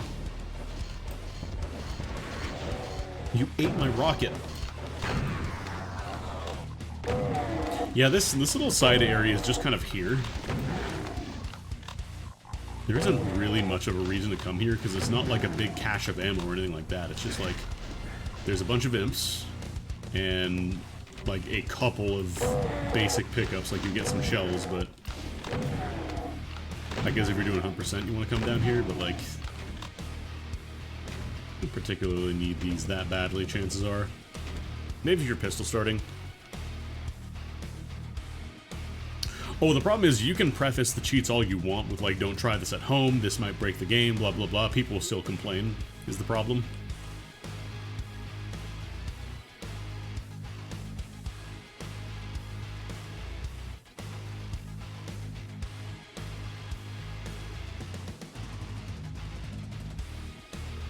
Like, I remember when Grand Theft Auto 3 came out and everybody found the codes to, like, spawn the dodo. And the reason that flight was so limited in that game was because it was very easy to crash it by going out of bounds, so they just tried to limit that as much as possible.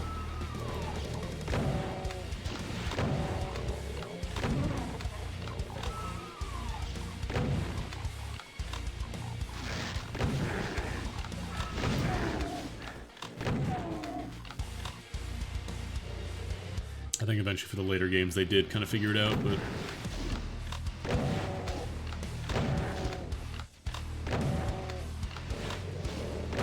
PC version of Sonic Mania has a cheat in the special stage where you plus Y is Sonic. It speeds up.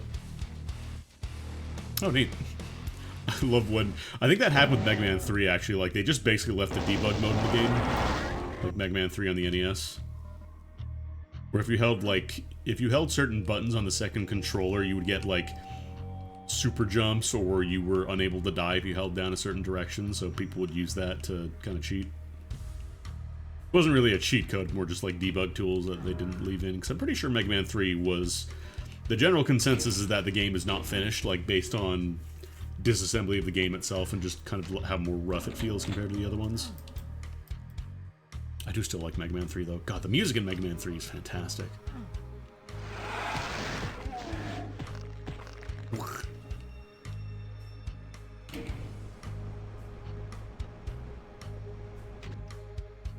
Checking to see if there's any guys I can shoot from up here.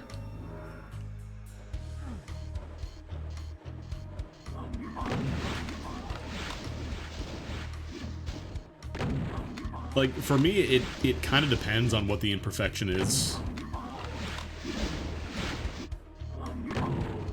Because, again, going back to the GTA example, there was that issue with the ice cream factory where saving there would just basically, like, make your save into a ticking time bomb. For whatever reason, saving there, like, fucked up your save in such a way that it would eventually become unusable.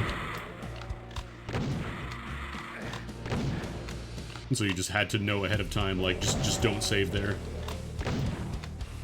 I don't know why. I think I remember reading, like, an explanation, but it's been a while, so...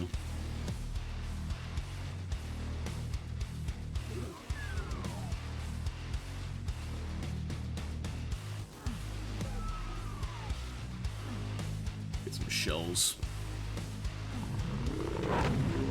Could you save in elevators? I don't think I ever tried that. Oh! I'm blind.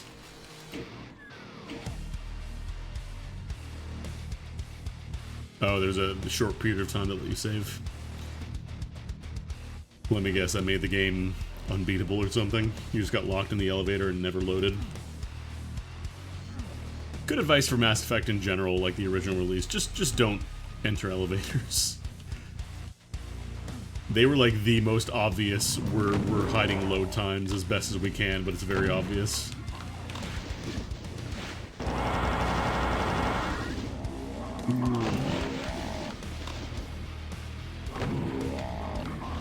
I know they fixed it for the Legendary Edition, I think, but original release, oof, oof.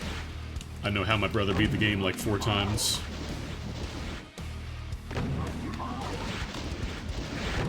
Damn it.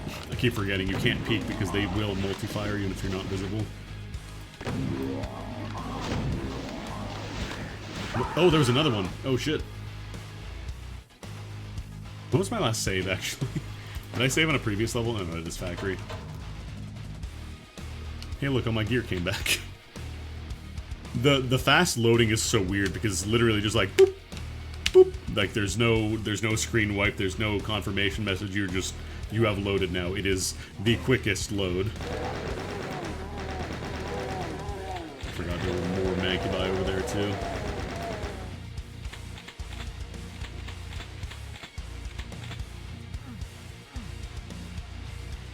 Mancubus.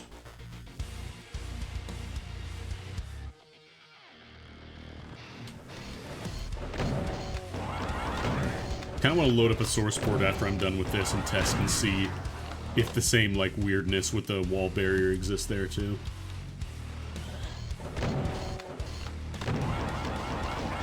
Because, yeah, there's definitely just something eating my shots when I go right up against the wall there.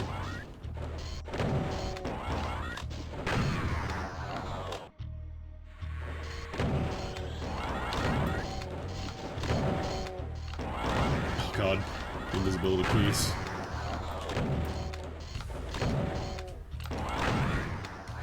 Arachnotrons are kind of like more fair chain gunners. More health.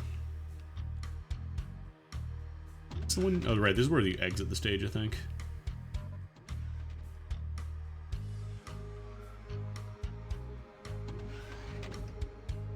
Yeah, maybe I'll clear this area out first. Oh god, I can sneeze.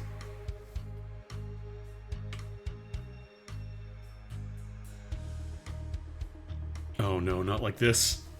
Please, the sneeze is not coming out. Oh, it's not happening. It's over. It's over. Ooh.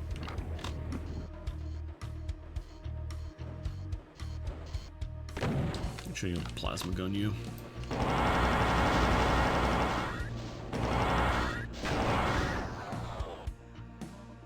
The most damage you can take while playing Doom. Get a sneeze that never comes out. Okay, here we go. Actually, this feels like BFG o'clock.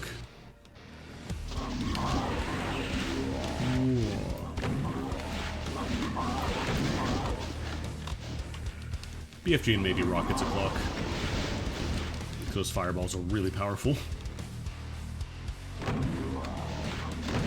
Should be pretty softened up by now, though. How many bullets do I have? Oh, we got plenty. Let's spend a few bullets. Ooh.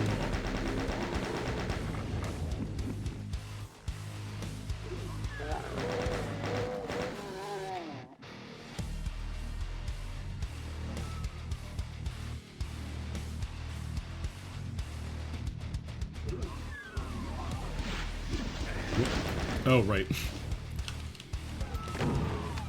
I guess I missed the one around the corner there.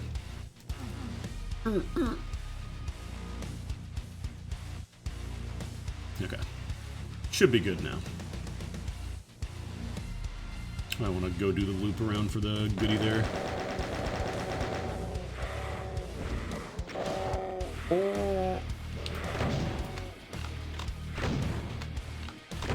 I love how they give the Berserk pack here. Even with Berserk, you don't want to deal with Lost Souls like that. That's a bad way to do it.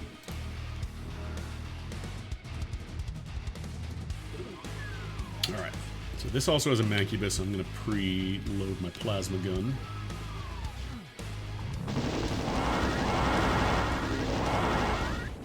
It's a little too pricey to use BFG. Too close for rockets. The plasma. Oh. Ear sweet plasma. And then this is where the floor drops at. I remember that. I'm just trying to see if there's anything else I can do here. Wasn't there like a BFG? Oh no. Maybe a different level. This level. This part's kind of cool where you have the patterns on the ceiling that show where you can actually walk. It's pretty neat.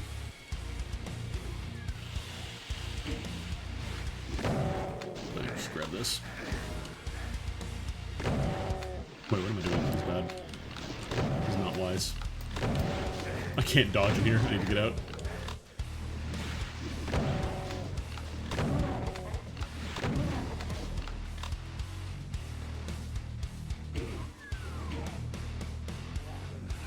Oh, right, it opens this up. I remember now.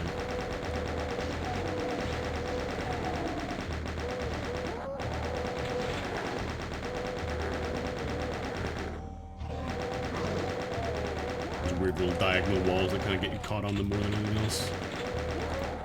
There's a BFG in this little tiny hole maze, right? Maybe I'm thinking of the one from the pit. That might be it, actually. Oh no, there's a BFG. I was right. I'm never wrong, chat, about anything, ever.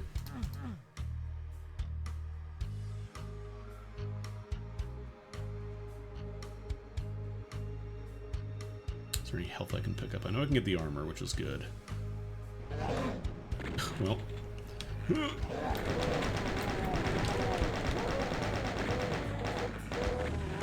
Hard to tell if there's anything below me because my friggin' chainmail is blocking the vision.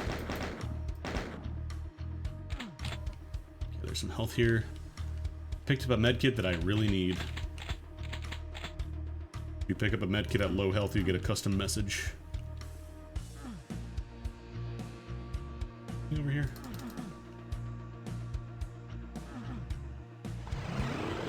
Oh god. I'm out. I'm out. Oh, you know what? I could have jumped in the pit there.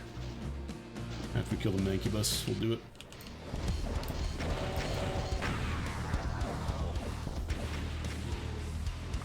Because, yeah, then you can fall back into the center area and get the ammo that you missed. I'm going to do a lap and get this health. I really need it. Medkits that I really need.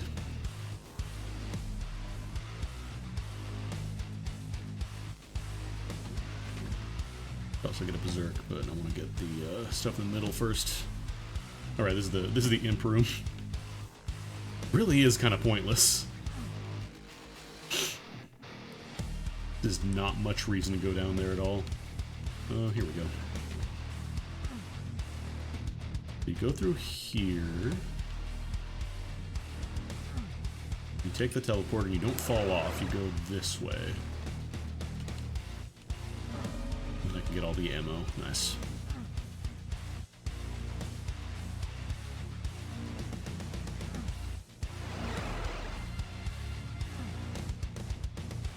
I'm trying to think if there's anything else that I missed. I'm actually going to save here. I don't want to start this level from the beginning again for a second time.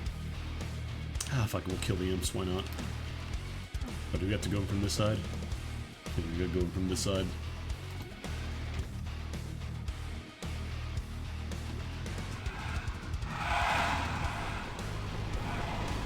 That opens up the door, and we get to BFG all the imps and get $1 million. Oh.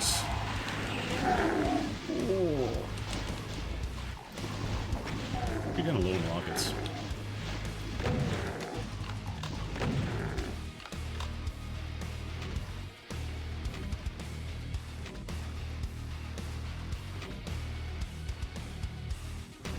I like how it's replaying the elevator noise. I think they didn't code this correctly, so it tries to do it every single time. Or maybe it just happens when you cross over the first time? I don't know. I don't know. Alright, I skipped this part too. This is what teleports you into the middle to get the Soul Sphere. Oh. How dare you? That's cheating. How dare you use your infinitely tall collision box to claw me? Worst part is you can't even do something like use the chainsaw because they're considered very short-range bullet weapons. So like it's not like it's a melee flag for your attacks, it's just like it just shoots out little invisible bullets basically. And since they count as bullets, that means they don't respect the infinite height.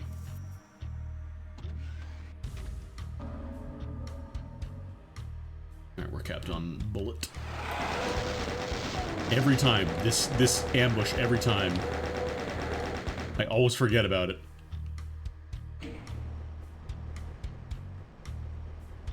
Like, no joke, I've probably played through Doom 2 at least like a dozen times at this point, and this fucking ambush gets me every time. Someday I'll learn. Thankfully they do give, like, a full soul sphere after that. Okay, well, you have melee, like, you have your hands, but like, it's just a very short-range gun, basically. So you can't use that to hit imps at the top of an elevator like they can claw you with.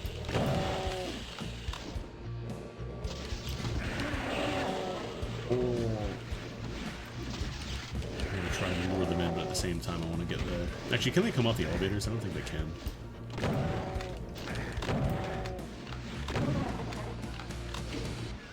Maybe I just plasma gun.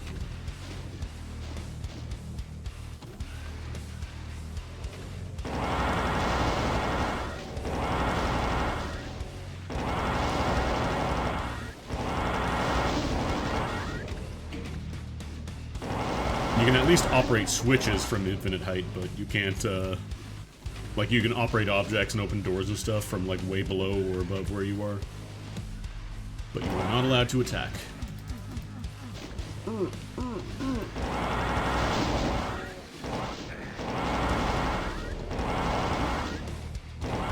think, no.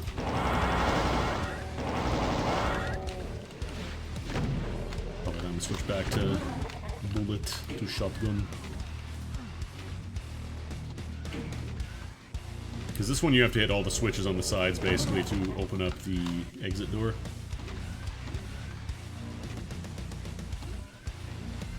Thankfully there's a bunch of energy cells on the elevators to get you your ammo back. Did we get all of them? I think we got all of them. No, I did not. Ignore me. Okay, that one we got.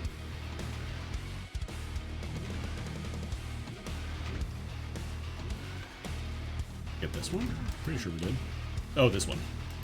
There we go.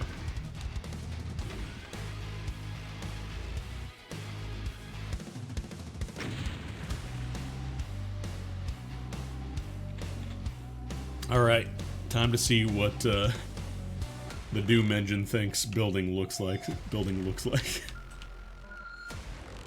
Buildings look like is what I meant to say. I tried to say it twice and I fucked up both times.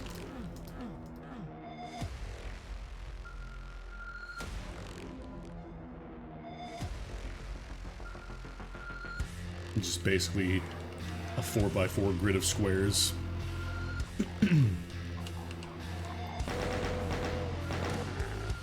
I don't remember if they do this in Doom 1, where they kind of have enemies posted up on little, like, hidey holes above you.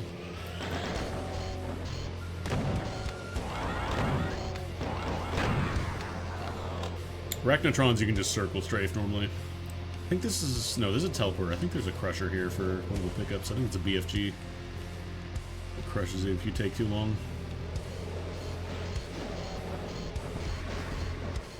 Actually, I have really long rockets down.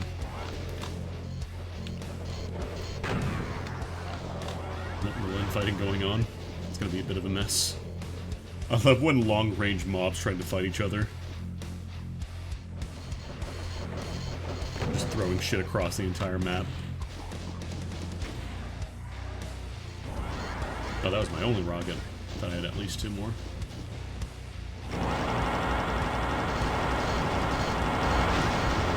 We get to play Rocket Rodeo. The Romans here. Just spin it around you in a circle. Because these things they never run out of fuel. So they will always spin around you constantly. As long as you keep dancing with them.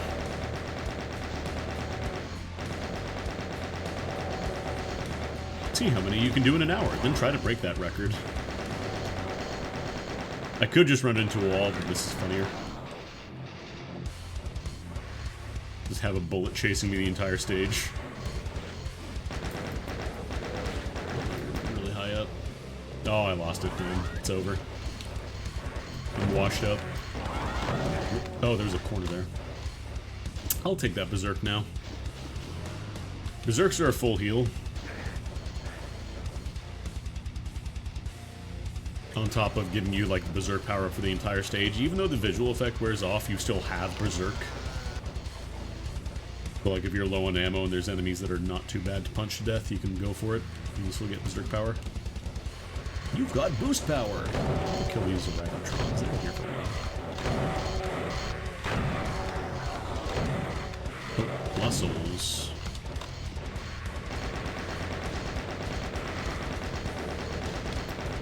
What? Oh. Oh, there's an imp back there too that can pot shot me. Spending my other resources here, trying not to spend all my bullets and shells and stuff all at once. That Caco. Buster Groove versus announcer voice. Cac! Oh!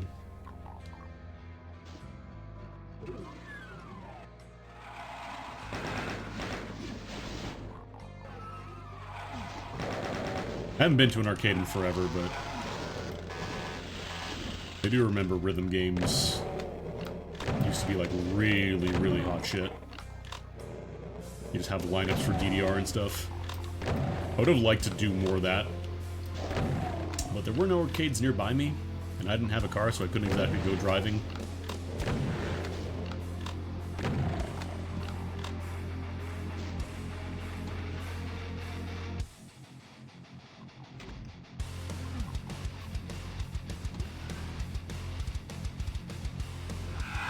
Also, I probably would not have gotten money from my parents just to go hang out in an arcade and play games all day. They would have been like, nah, you already get presents for your birthday and Christmas and stuff. You already get games. I want to say... I think this one leads somewhere else.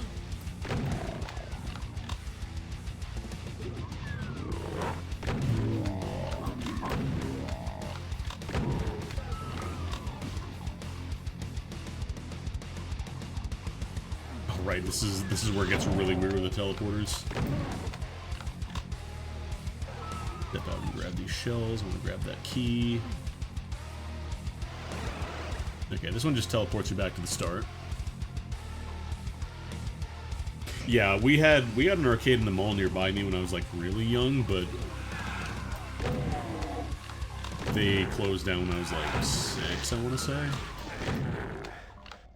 6 or 7. Actually, when did I think Mortal Kombat 2 was like the most recent game I remember coming out in that arcade before they closed, so... Whenever, like, shortly after that came out, I guess that would be as far as it was.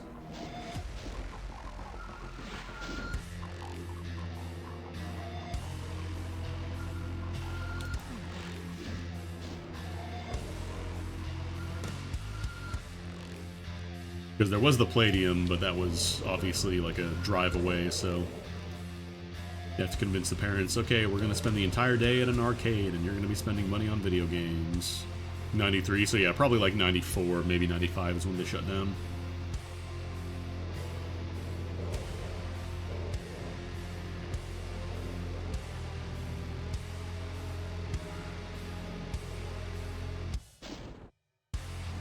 I remember watching the one guy, when Mortal Kombat 2 was new, one guy was playing Baraka and just like clowning on the computer using like the, I think like the aerial scissors thing, whatever it's called. I don't know what the actual move name is, but he was just using that over and over and it was working on the computer. I don't think anybody ever sat down and challenged him, so basically just got to run the machine. Oh right, I remember this area now. See this little sound hole? This is important.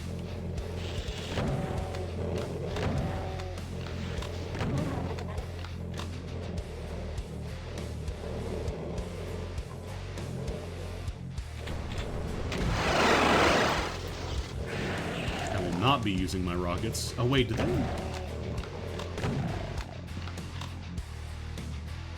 they change the way this works? I swear they used to just kind of like trickle in before. I wonder if they updated the scripting on this event so they always teleport in at the same time now.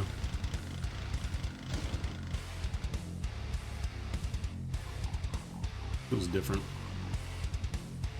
I think there's, yeah, there's the other loop you can take through. Oh, right, we never killed these guys. I remember coming here and aggressing all the enemies and then just leaving.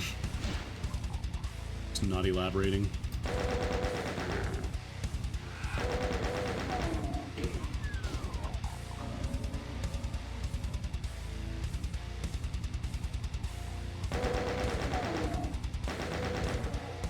The only thing is, if I had ever played, like, I liked watching fighting games, and the idea of playing them was really cool, but then I probably would have gotten clowned on as a child, and I probably would have cried at the time.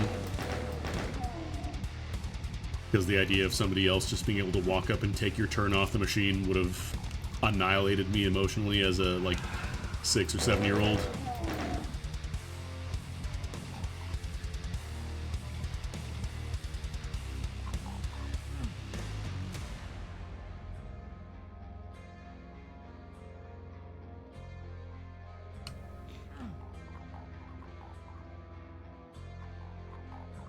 I don't know how ruthless the FGC scene was around, you know, where I lived. If people were like regularly coming to the arcade to play Street Fighter and Mortal Kombat and all that stuff, but would not put it past, you know, teenagers and stuff to just be like bully the child off the machine with Hadoukens.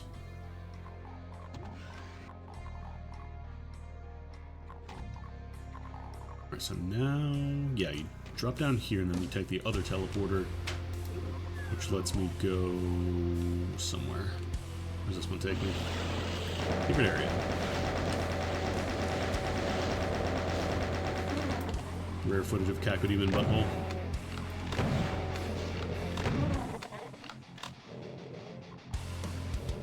Ooh, a lot of ammo in here.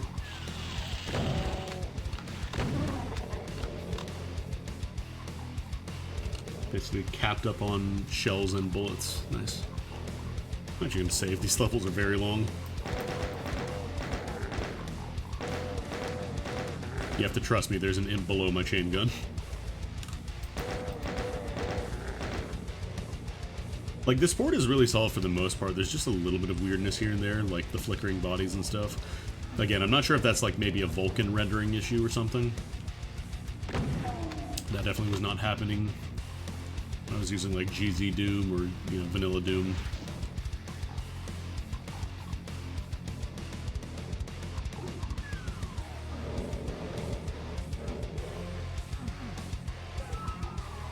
I could jump somewhere from here, or is this literally just to open up a couple of goodies?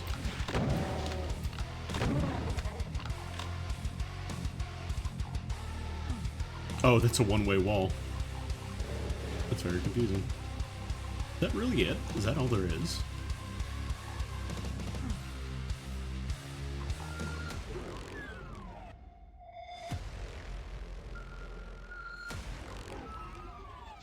Yeah, I guess that's it. Weird.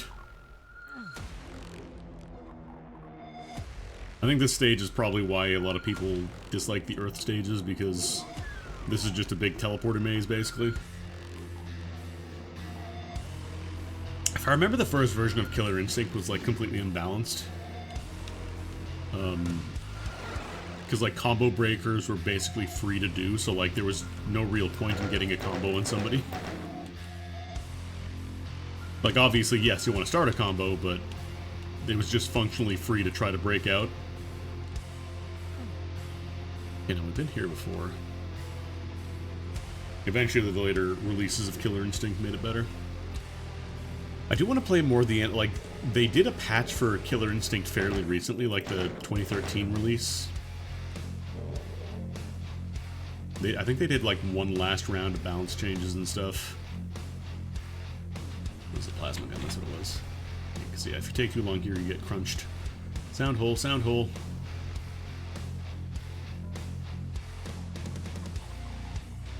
Because that Killer Instinct is actually really cool, the 2013 one. It just wasn't super popular in a landscape where, you know, you could be playing Street Fighter, Mortal Kombat. Guilty Gear was starting to get popular, but I don't think it was quite, you know, Strive level of popularity. It wasn't, like, super, super mainstream.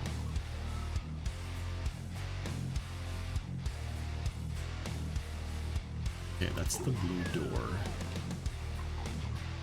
I can't jump into any buildings from here, so it doesn't really do much for me.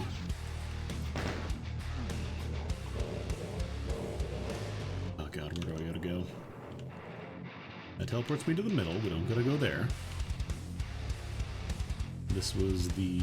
yeah, this is the room with the rocket pickup. Did that already. Oh, do we do this one yet? Hey, hey, hey, hey. Hey, hey, hey, hey, hey, hey.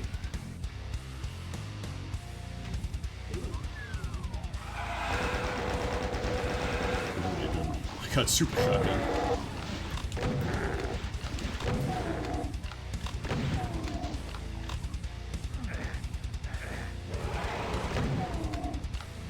Oh, I'm really hurting Dan. I'm in bad shape. Did lava hurt me that much?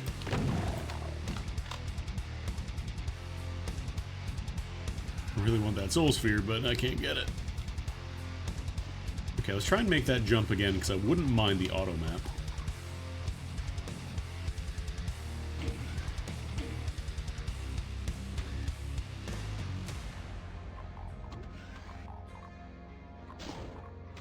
Oh, there's an imp shooting at me. Is it you?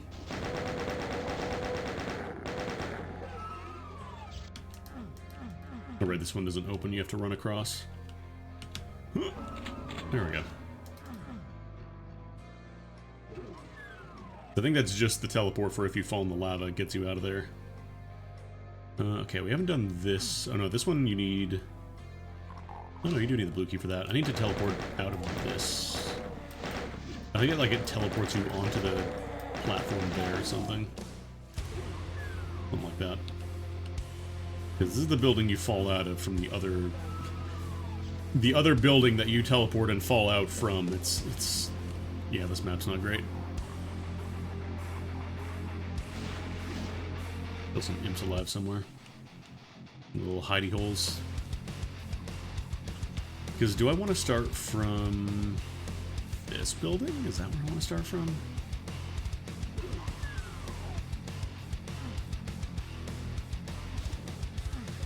So I think I go through the back pathway here, which takes me to the tall building.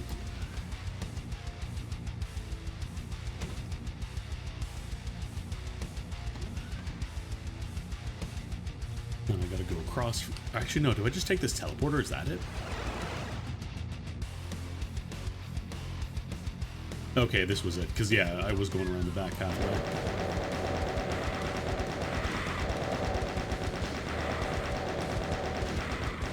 I like to use the chain gun for Lost Souls because it never interrupts.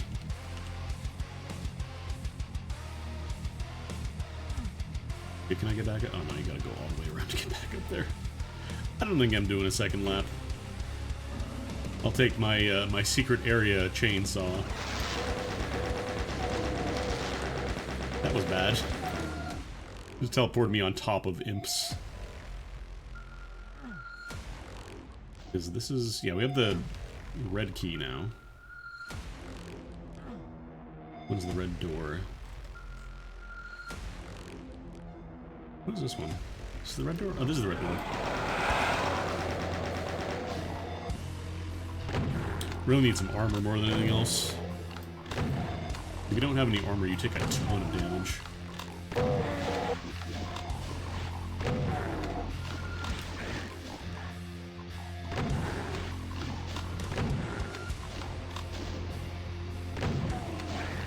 Oh, really?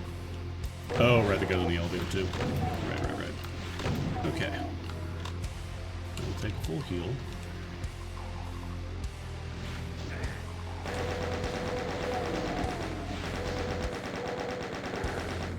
Okay.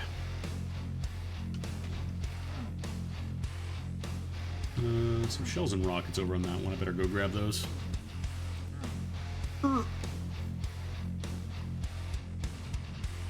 Doom beginning the tradition of having your guy constantly grunt.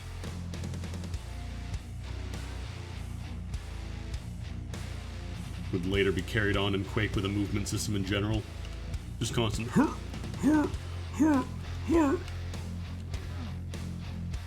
There's some shells over there too. How am I doing? Oh, we're fine. I'll zip over here and grab these plasma cells.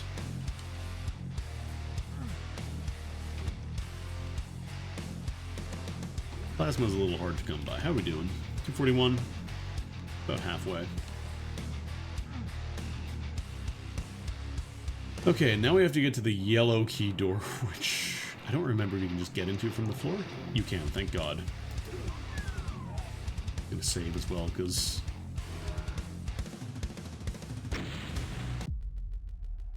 Okay.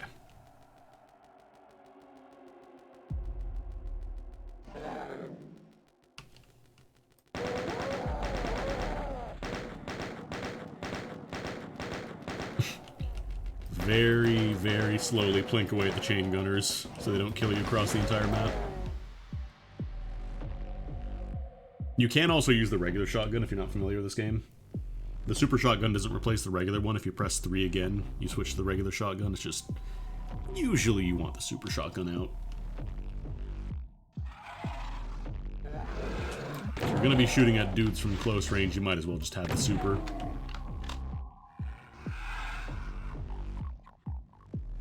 Unless it's like a single guy, but even then you have to switch over to the, I wonder if they actually added like a bespoke keybind for the regular shotgun in this one.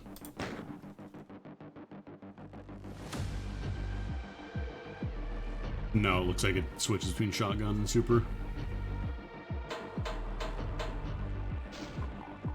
That'd be nice. I think right now... I guess you can use the scroll wheel, that works. But then you also have to use the scroll wheel, which I'm not really a huge fan of. Oh, blue armor, yes please. Hello. Guy shooting at me through like a single sliver of visual space, like the sun getting right to my eyes whenever I wake up in the morning.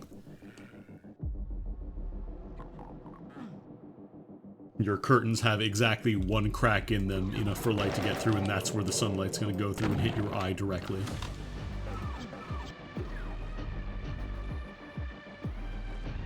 Does that happen to anybody else, or is that just me? Actually, I'm gonna save over here now that we got the blue armor.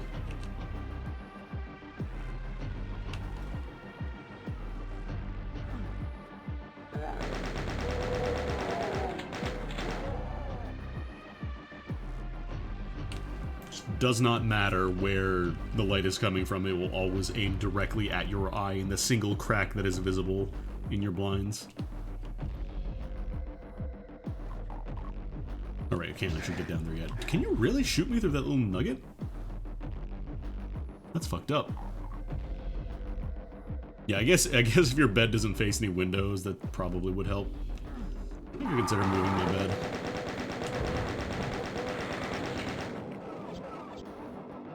I heard Lost Souls charging around over there. Actually, running low on bullets, I gotta start switching over to shotgun. Yum. Yum.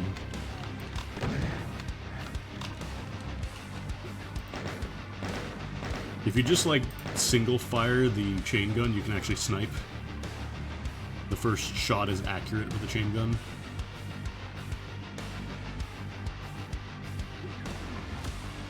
Hello. There we go. Or I should be using shotgun. I'm gonna switch to single because they're kind of spread out.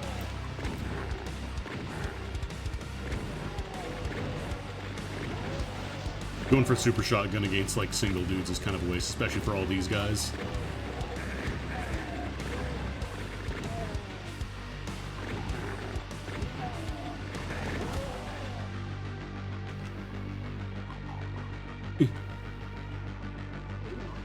Do some Doom platforming, get that med kit.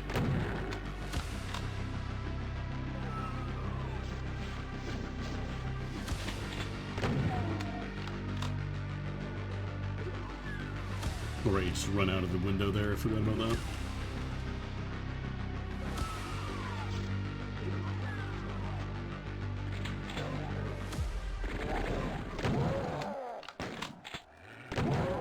Ooh. Grab all these goodies. So I'm gonna try and conserve some bullets though. Ooh. Big cell pack. This technically isn't Doom anymore, but I need to play more Jupiter Hell as well. That game's really cool. I'm not familiar with Jupiter Hell. It's the roguelike made by the guy who made the Doom roguelike. Obviously cannot sell a game based on somebody else's property for a number of reasons, but wanted to make like a more polished and like 3D version of it, so he did a game called Jupiter Hell, which is very similar to Doom. Obviously, you know, you've got Demon Outbreak on... I don't remember if it takes place on Mars, but... It's a very cool style of roguelike, because it's more like... It's a turn-based game, but it's still based on more like its action game roots, so like... You have more an emphasis on ranged combat rather than melee combat. And there's like taking cover near walls, like it reduces enemies' chances to hit you. There's like artifacts and stuff that you can get, like in the Doom roguelike, it was like, you know, soul spheres and stuff like that, combat armor, that kind of thing. And then in Jupiter Hell, obviously, it is very similar, just not exactly the same. How do I open this again? I have the key. Might be a switch somewhere that I gotta hit. Probably.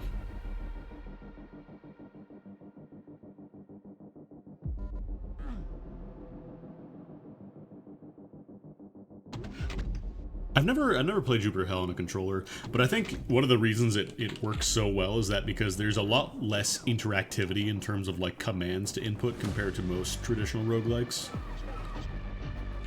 Oh no, here it is. Because if you want to play something like NetHack, you need a ton of different inputs, because there's like eat, there's quaff, which is drink, there's like read, there's zap, there's inscribe, like there's a ton of different inputs you need to do, and depending on how they have it set up, it can be really difficult. Yeah, I guess we'll just go through here. Nope, that's a arc vial. Arch vial. This is BFG time, actually. Okay, it's already dead. You know what? Any ammo spent killing an arc vial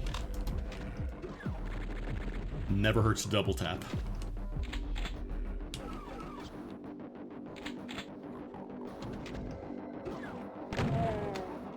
You double tap, worst case scenario, you're out like 40 cells.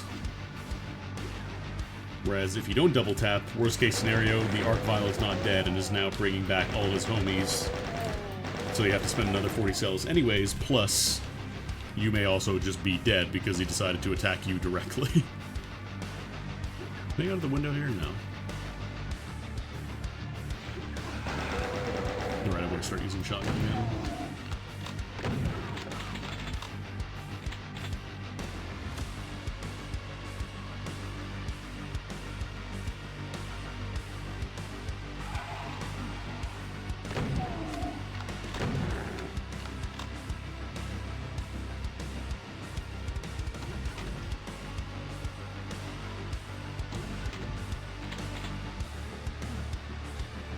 I was watching Doc play Dungeons of Dreadmore yesterday.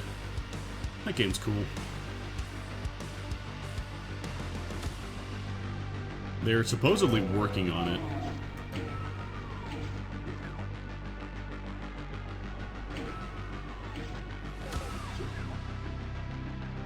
Does the door always open up just like a little bit?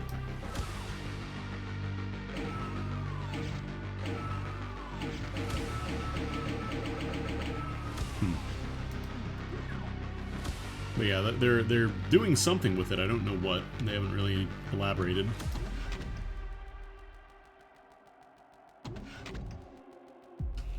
The big thing I would hope for is like more QOL stuff, honestly.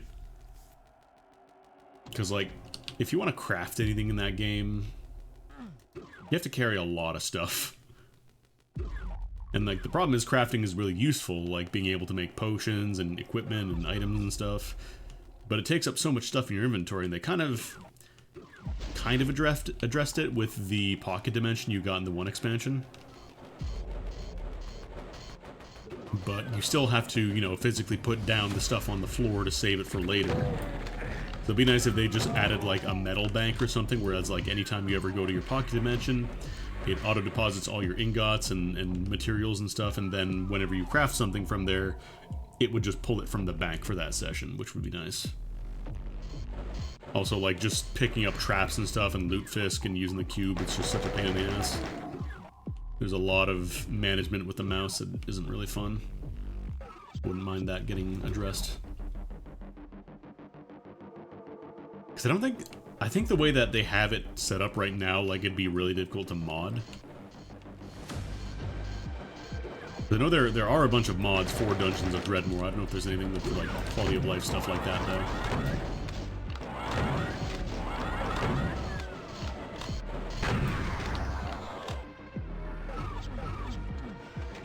Basically, yeah, inventory management. Okay, what's over here? Oh, right, that's how you get in.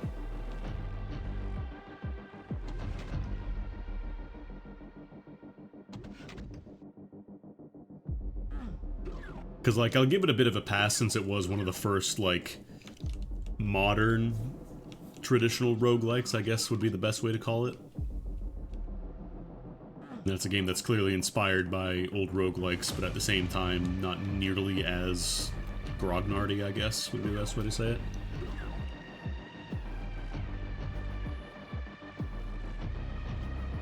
Where's the exit again? Because we opened the red door already. Is it just the blue key door? Do I go this way? Because, like, I say this as somebody who has beaten NetHack.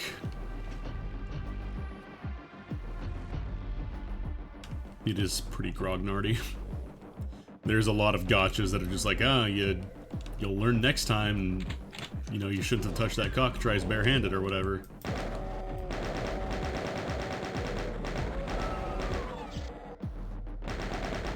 Or, you know, you use the drawbridge, which blows up and kills you immediately.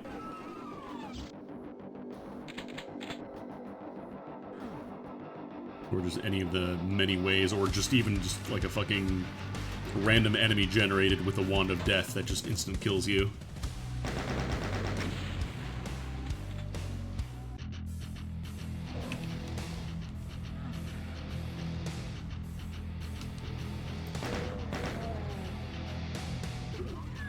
Is this a different version of the first theme? Of the first stage theme, I should say? Hang on. Oh no, it is the same. I wasn't sure if they used a different mix. Yeah, basically, like, there is kind of an in-game hint system with the Oracle, but it's like, it's very obtuse and sometimes, like, borderline useless.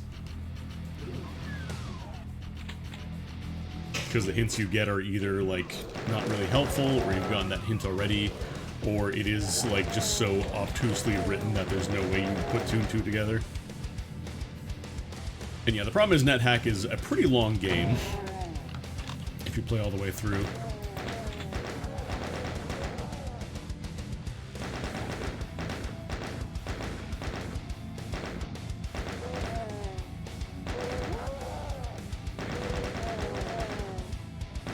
Glunnyald. One of my favorite painters. An original Glunnyald.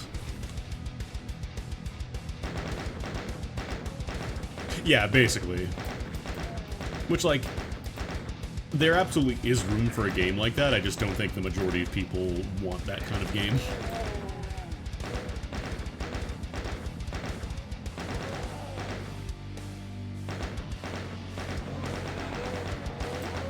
Like, I'm pretty sure most people nowadays, if you were to give them a roguelike and be like, oh, you like roguelikes? Oh, I love roguelikes.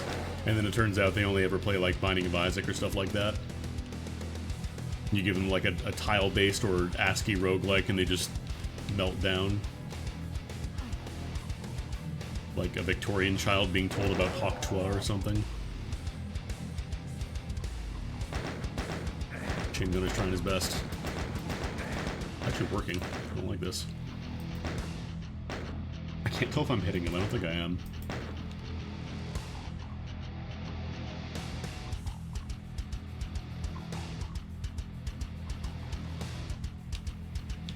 Well, that's the thing. You joke about meta progression, but technically NetHack does have meta progression.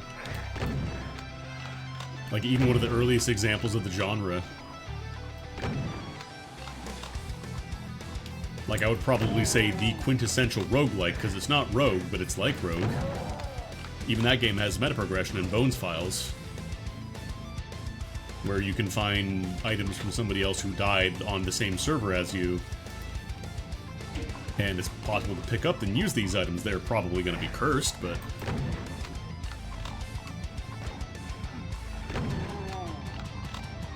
Oh no, definitely not. Like, you're not grinding meta progression, although you could argue that there is. You know, they have pudding farming, which I think actually did get nerfed. I think, like, one of the... NetHack is technically still updated, it's just very, very infrequent these days. But I believe one of the more recent patches, and when I say recent, I mean within, like, the past few years, they did nerf one of the farming methods of pudding farming, which I don't exactly agree with, because if you want to do that, if you find that enjoyable, then sure, do it. It's not a great way to play the game. You're just killing respawning enemies over and over. Oh, that's rude. Oh, right, this is the room with the really annoying imps. Or the cacodemons that will just bite you from the floor.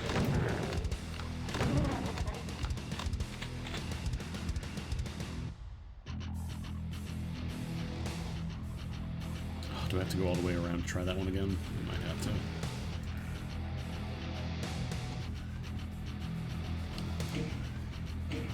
Oh, let's use back to the entrance. What am I doing?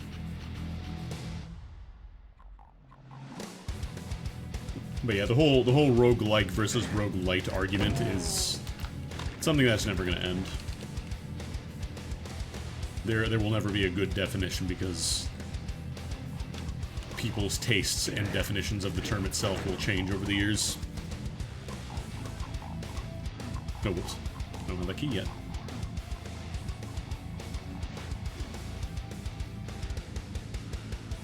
I want to kill this friggin'... There we go.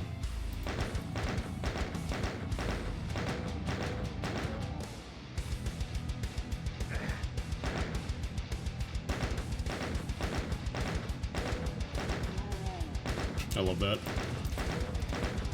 For enemies close to an edge, they're actually scripted to have a higher chance to just fall off the edge, even if it's a bullet that would normally push them backwards.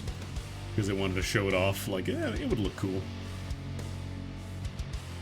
Why not?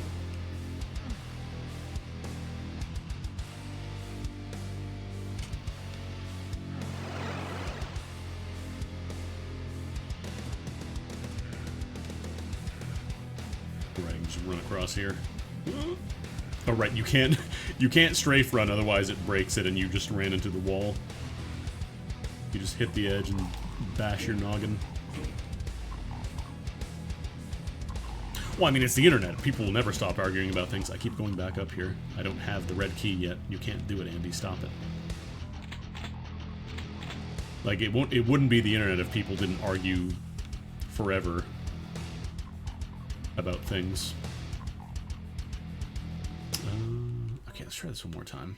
I think you can get the red key from there. I think you just run across and get it.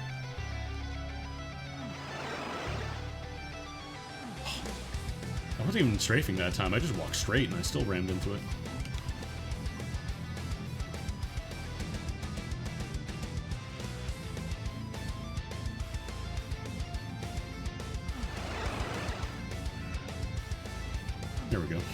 You have to run fast, but not too fast.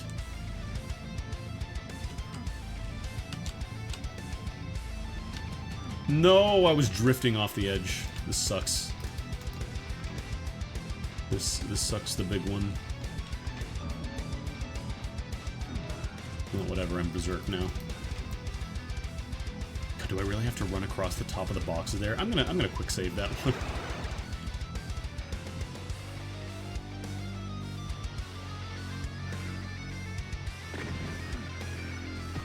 Berserked. Get punched, dummy.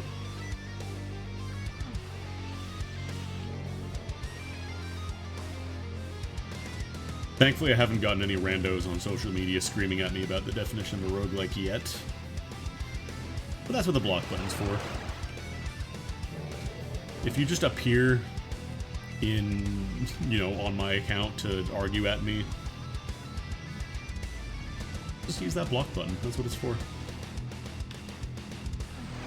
Ah, but you're giving them the satisfaction. They're gonna get the last word. I don't care. I don't have to look at them anymore. It's great. You should try it more. Okay, you know what? You know what? It's time. We're safe scumming over here because I do not like Doom platforming.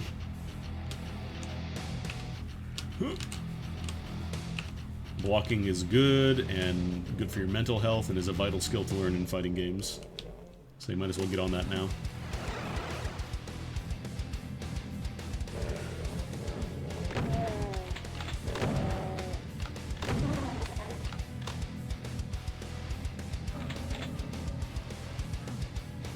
Okay, got the red key.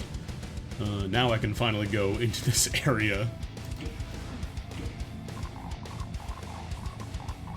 Oh, but Andy, they're gonna screenshot your they're gonna screenshot the image of you having blocked them and say, haha, they blocked me, Lamau, and I'll just say, good.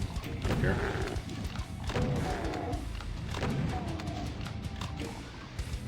You missed the part where I said I don't have to look at their shit anymore.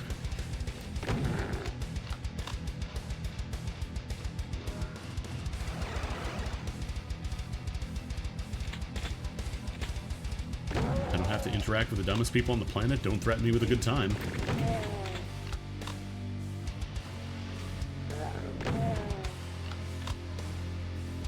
Need to do another loop around. Actually, I'll just grab this now because it'll be a little more defense.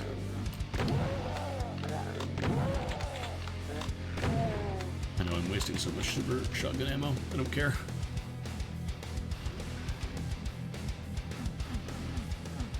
Alright, I think this opens up once you do the stuff in here first. There's also where the secret level entrance is, so I might do those.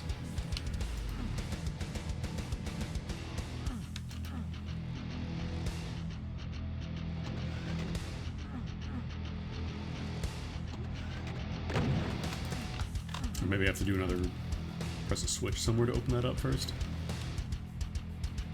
Yeah, I think I'm gonna do something else. Actually, no, this leads over here. Yeah, no, this just leads to this big build. Oh, maybe I can jump down on the floor? No, but I need a yellow key to get in there. Where do you come from? I swear I looped this place like 3 times. Weird. Maybe I just try jumping down here then. I don't remember if there is a way down there. Oh no, maybe I go... No, that's also a yellow door. What the heck?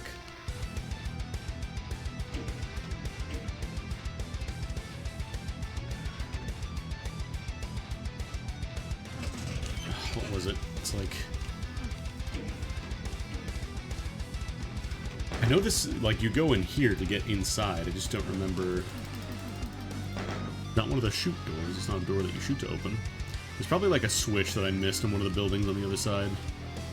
I'll go back and do that. Although my map is looking pretty cleared out. That's the red key door. That doesn't leave me. Oh. Oh. Oh no. Oh no, Keck's job crashed. Oh no. Hang on.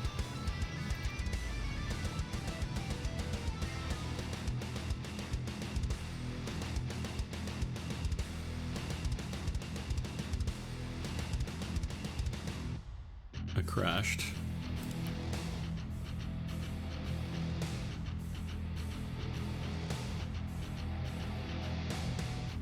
Damn. I killed Doom. That might be a good time to call it, honestly. Because I don't think I saved since the start of that level, so we have to do it all again, and it's been about 3 hours. Unfortunate.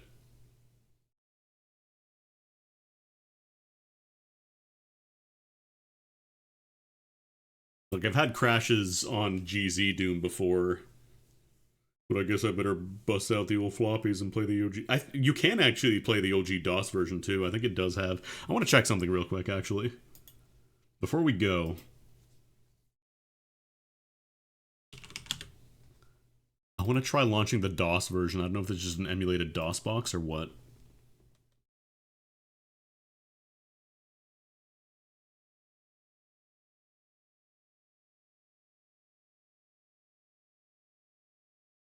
Let me see.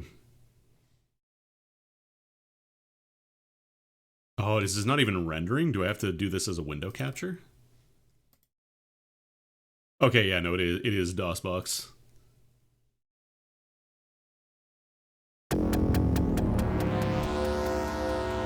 Oh, the CRT shader's on, though.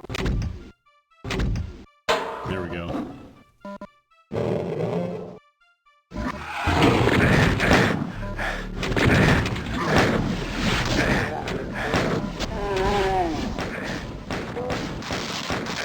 So loud.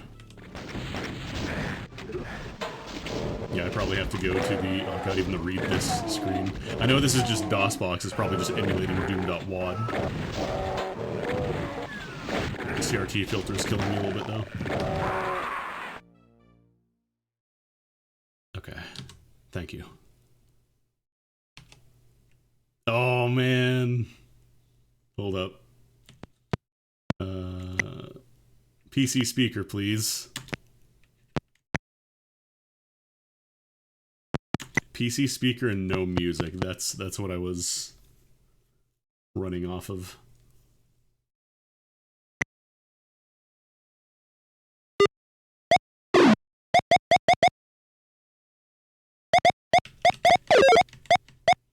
Oh god, that's right. PC speaker does not have a volume control. I forgot about that.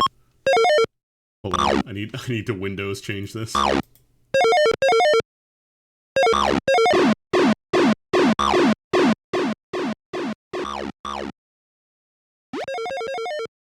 So this is how I played Doom. Actually, no, this isn't how I played Doom.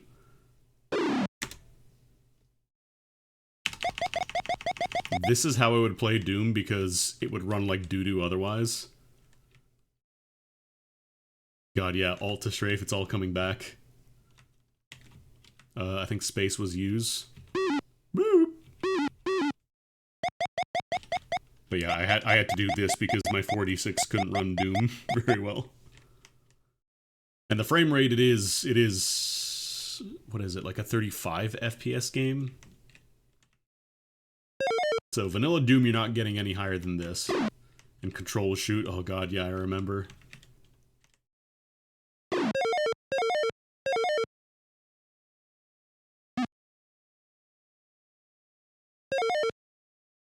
You know, all these iconic Doom noises. Wait a minute. It's not playing the death noises. Why isn't it playing the death noises?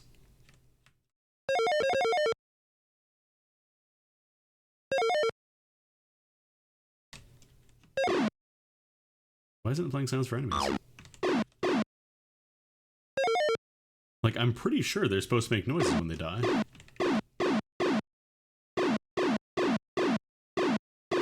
Okay, this is not actually the definitive edition of Doom, then. And, like, doors are supposed to have a sound, too. It's not playing those.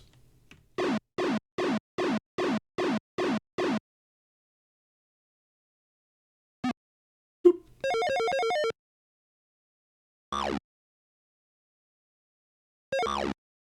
Mega Armor. Actually, does this one have the secret passageway? Let me see.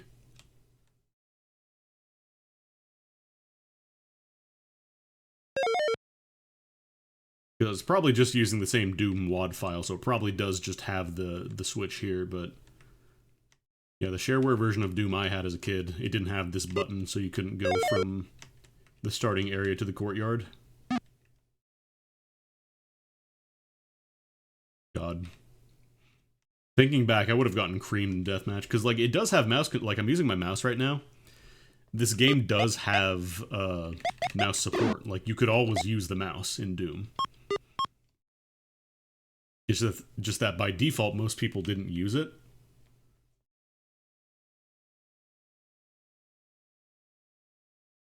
Yeah, you can do the PC, you know, the original Sound Blaster noises if you want, but, like, this is weirdly enough what I grew up with. But yeah, it's not playing all the noises. This isn't correct.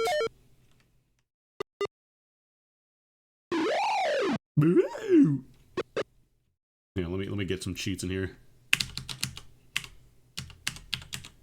Very happy ammo added. Wait.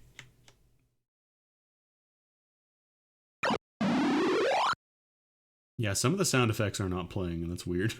Because the plasma gun definitely is not silent. The rocket also made noise, so... This might just be a DOSBox thing, I'm not sure. Oh yeah, Hocus Pocus. I think at the time I played Hocus Pocus, I actually did have a computer with a sound card at that point. But yeah, a lot of the early games like Commander Keen and all that stuff I played with PC speaker, baby. No sound card for me, thanks.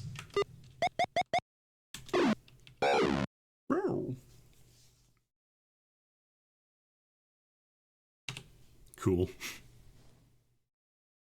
But yeah, that's Doom 1 and 2. If you have ever bought it on Steam, you have it now. You've just been upgraded to the full version with all this extra stuff. Really cool, honestly. Like, the new episode is cool. It's a little on the hard side. It would probably play on, like, not too rough or hurt me plenty, I should say. Ultraviolence is a little rough. Unless you're really, really, really good at Doom. I just hope that crash was like a one-off freak occurrence and not something that regularly happens. But yeah, thanks for stopping by, everybody. Thank you again to Wobbly and Dubs for the raids. Appreciate it. Just wanted to play some Doom 2 today, because it's Doom 2's birthday, according to Google.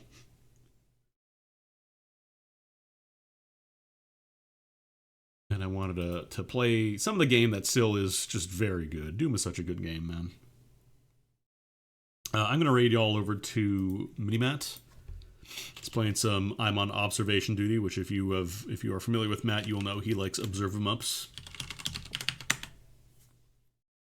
where you look at a screen and potentially get spooked by something if you guess wrong. Not playing Five Nights at Freddy's, though. He's playing I'm on observation duty. I don't think Matt would ever play in Five Nights at Freddy's. He's too strong for that. Cool. Thank you for the follow. And yeah, enjoy your weekend. Sorry for not being able to stream this week, but unfortunately my internet was dead for the majority of it. Without really a whole lot I could do about it, because the gateway itself just kind of died. So I got the gateway replaced, and now it seems to be good. But what can you do? I need to get my life less reliant on internet in general, because man, it is real bad when it goes out. But yeah, have a good weekend. If you're Canadian, enjoy your Thanksgiving. If you're not Canadian, fuck you. If you're not Canadian, enjoy your weekend too, I guess, fine. And I'll see you all hopefully on Monday, assuming no other weirdness happens with it. Actually, no, I won't be on Monday, because Monday I'm also doing Thanksgiving stuff. I forgot it is also a holiday, so it will likely be busy. So I'll see you Tuesday. Again, we'll be back on the regular schedule. Just internet getting knocked out causes problems. Have a good one, gamers.